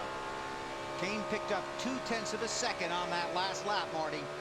And Bill, what a surge this has been for Kasey Kahne over the last few weeks. Everybody knows the All-Star win after he was voted in by the fans. Still very appreciative of the fans for voting him into the All-Star race. But I asked Kenny Francis this morning, where did the surge really come from? He said, really, for him, it was the Atlanta race. He said, we were horrible in that race. So we just experimented. We used the entire race as a test, found some things that actually the setups we're using right now are based on during that race, just experimenting. Since then, they've been terrific. Obviously, the win at Lowe's, the near win, they ran well at Dover until they got in the crash. So winning here today, if they are able to pull it off, it's been a terrific run over the last few weeks for Kasey Kahne. And he just picked up 0.3 of a second on that last lap. So he's picked up half a second. And he's got or more on the last 2 laps. Clean combined. Racetrack way ahead of him, too. That's exactly what he wants. He's got one car ahead of him, but that car, I believe, is a lap or more down. This is the 8th spot. Bobby Labonte in the 43, Matt Kenseth in the 17. Kenseth and Labonte both trying to climb up the championship point standings. The 43 car, Bobby and those guys have had a good run. You see him in there just sawing the wheel. They've made good calls at the right time. They don't have the fastest car here. When you look at their lap times and you look at the top 10, he's one of the slower cars in the top 10 or 15. But Jeff and those guys make great call in the pits and put him up there, and Bobby's drove the wheels off of it. Denny Hamlin is getting closer. He's really good in turn 3. He makes up a lot of time. And also on that last lap, I saw him get through the tunnel turn pretty good. He made a lot of ground up on Brian Vickers. He just doesn't have enough of a run to get his car in a position to get it next to Vickers. Not yet, anyway. Not yet. And when he gets, it seems like there's like a cushion of air between them. When he gets so close, it like knocks him back 2 car lengths, and then he has to build back to it. Kahne has increased the lead from 2.2 seconds to 3.4. Less than 7 laps to go. I really thought the way the 11 jumped around those guys on this restart that he was going to dispose of the 83 and the 88 and those guys fairly quick, but he's got that far, and that's it. And at the same time, the 9 has just set sail.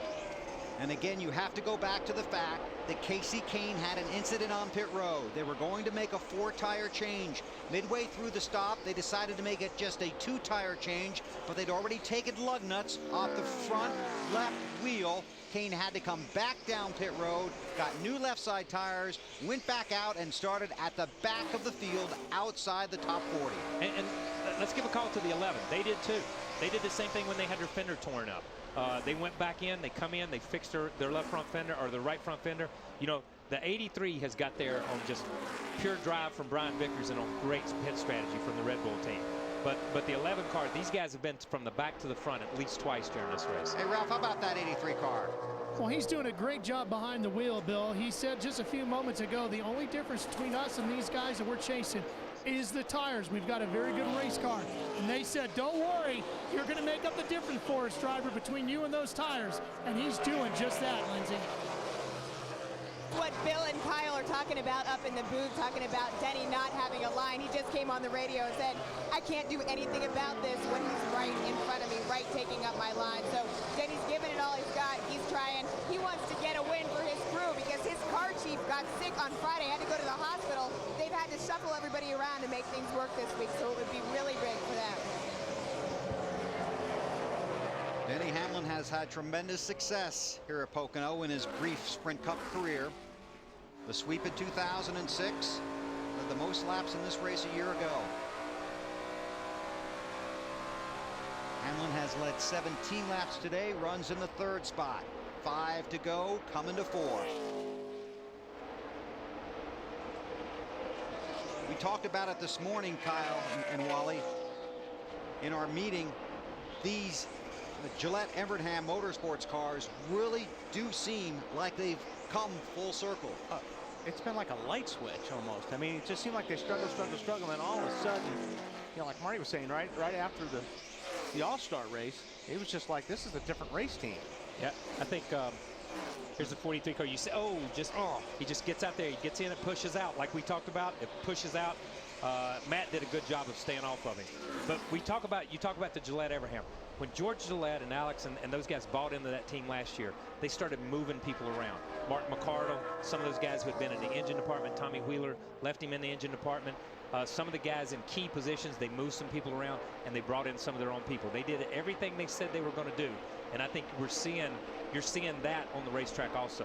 At the same time they allowed the race teams to get their stuff in a row, get their ducks in a row. The business itself has got its ducks in a row. So hats off to George and Alex and everybody at that group, because they've really put their stuff together. Hey guys, another thing that happened, I talked to Kenny Francis and I've actually talked to Casey Kane. And you go back to 2006, a team that won 6 races, more wins than anybody. Last year they went winless. And I think by the end of last year, and even at the beginning of this year, I think the team was a little bit starting to doubt Casey Kane, and Casey Kane was starting to doubt the team. And I think when it all came together and they won the All-Star race, all of a sudden they realized, you know what? It's the same driver and the same team that won those 6 races in 2006. This battle right here, it's going to get interesting. Remember, that's 5 more points for Jeff Burton in that 31. Maybe. You heard Junior checked up a little bit, and you saw him wiggle a little bit, but he just gave him... Oh, and he's going to go right back down underneath him and get Burton a little bit loose. Hand this thing over right now. Yeah, that's more than 3 points. That's 5, I think. Good job. And that's important to both of those guys, the 88 and the 31. Less than 2 laps to go. Man, that car's loose. Burton's loose getting down there in turn 1 there. You can see the car jump sideways on him. 4th and 5th. Remember, Burton is 2nd in the championship standings. Earnhardt is 3rd. Junior had struggled a little bit the last couple of laps over the tunnel, and that's where Burton got a run on him right here. We picked up the gas on him.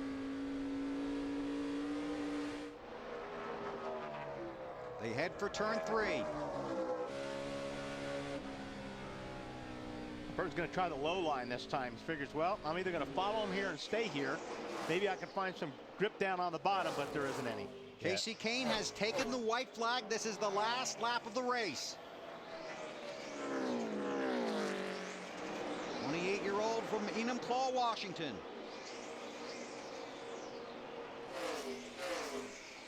Had the spectacular weekend that they talked about at Charlotte. Disappointment at Dover, but now he's come to Pocono. Right now, he would be 9th. Yes, the 9 car would be 9th unofficially in the championship standings. 1 more turn to go for Casey Kane. This will be a true team victory. Battled back from the problem on pit road, started on the pole, 4 of the last 5, now 5 of the last 6 races at Pocono. have been won from the front row. The pole winner's going to take the checkers. Casey Kane wins at Pocono. All right, man. Great job out there. Great way to dig us out of that hole. And great job in here, guys. Tremendous run for Brian Vickers. Earnhardt holds off Burton for 4th. Strategy worked out for Jimmy Johnson. Didn't get the win, but got 6th. Bobby Labonte fell to 11th. The top 10 finish for Mark Martin. How about Kurt Busch and that team? Yeah, that was a great comeback. Great comeback for that team right there. A.J. Allmendinger believe that'll be his career best finish. That was just a solid day for the Red Bull team, but you can't. I mean, this group right here, they're just hot. You know, you talk about Elliott. Every time I hear Elliott Sadler, he's talking about how good this team is, and he's getting better and better. But these guys are taking advantage of it and capitalizing on it. To pit road and Lindsey Zarniak. Bill, and with the winning crew chief Kenny Francis, you guys battled back from problems on pit road to win this race. How satisfying is this, Kenny? That was pretty cool. The driver dug us out of a big hole. I really messed up, put us in a hole there, and tried to call a 2-tire, and he had already knocked a couple lugs off the left front, so we had to come back in and put another set of tires on. But man, the driver just did a great job, dug us out of a huge hole, and just big thanks to the fab shop that built this car. It's one of our newer cars, and you know, it's just a great team effort. You know, just want to thank also the 19 guys. You know, they're a bigger part of this than people realize, and they've really helped us a lot. So thanks to Rodney and Kevin down there, and thanks to my engineer Chad. And it's been a great day for us. How much of this is also confidence that has been building up for this team? Well, I think we've been building some confidence. We've had a strong year going. We've kind of been improving all year.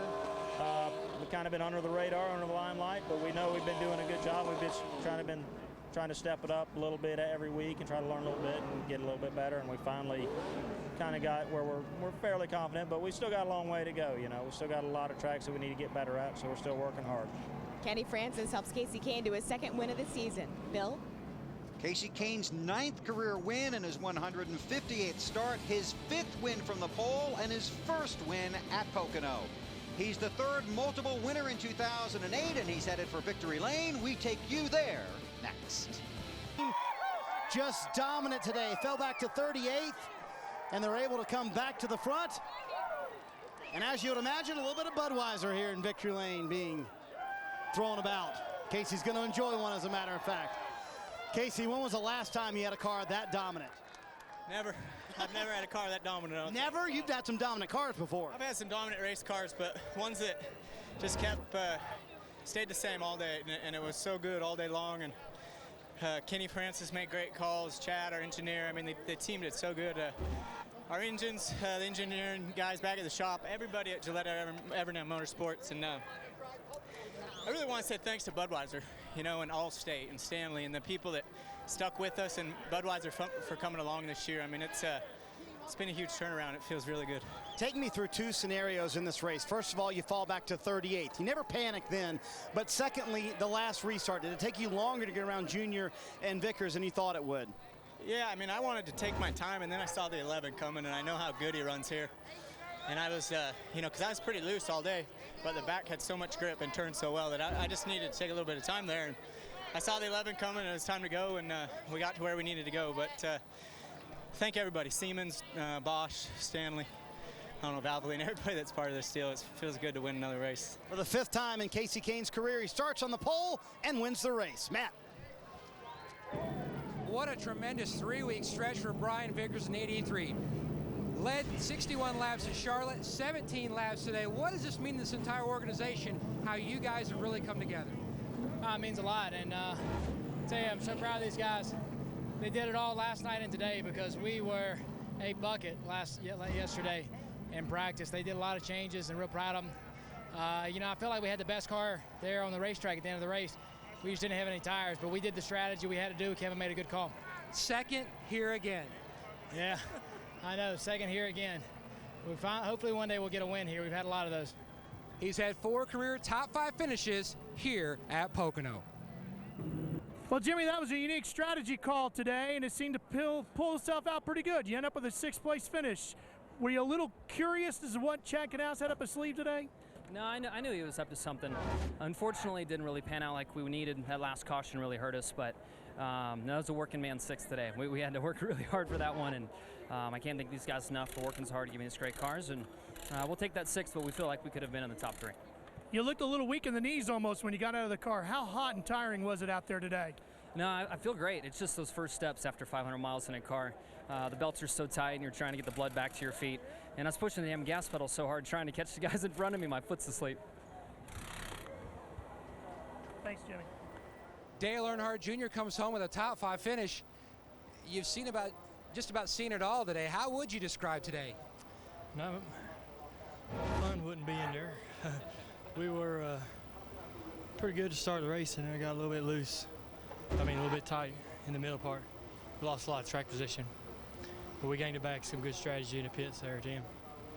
And when you look back today, one of the hottest days we've seen all year. How was that as far as track conditions for you trying to dial in the car? It's pretty hot. It's going to get hotter. It's going to get a little hotter in the next couple months. All right, thank Junior.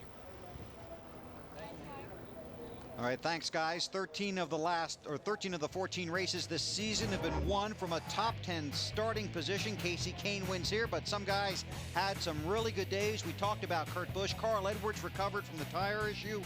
A.J. Allmendinger gets 12th. Bobby Labonte gets an 11th. Hey, I look at the 11th and 12th place guys there, Bobby Labonte and A.J. What great runs for both those guys. A.J. deserved better than what he got today.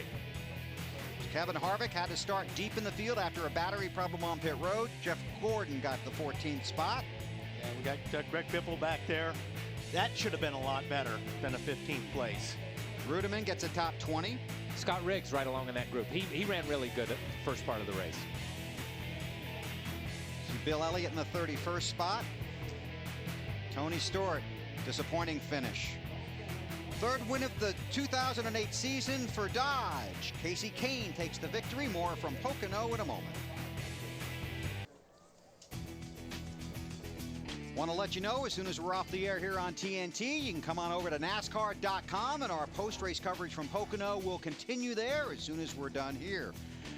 Well, the big number for Kyle Busch today is he lost 121 points unofficially.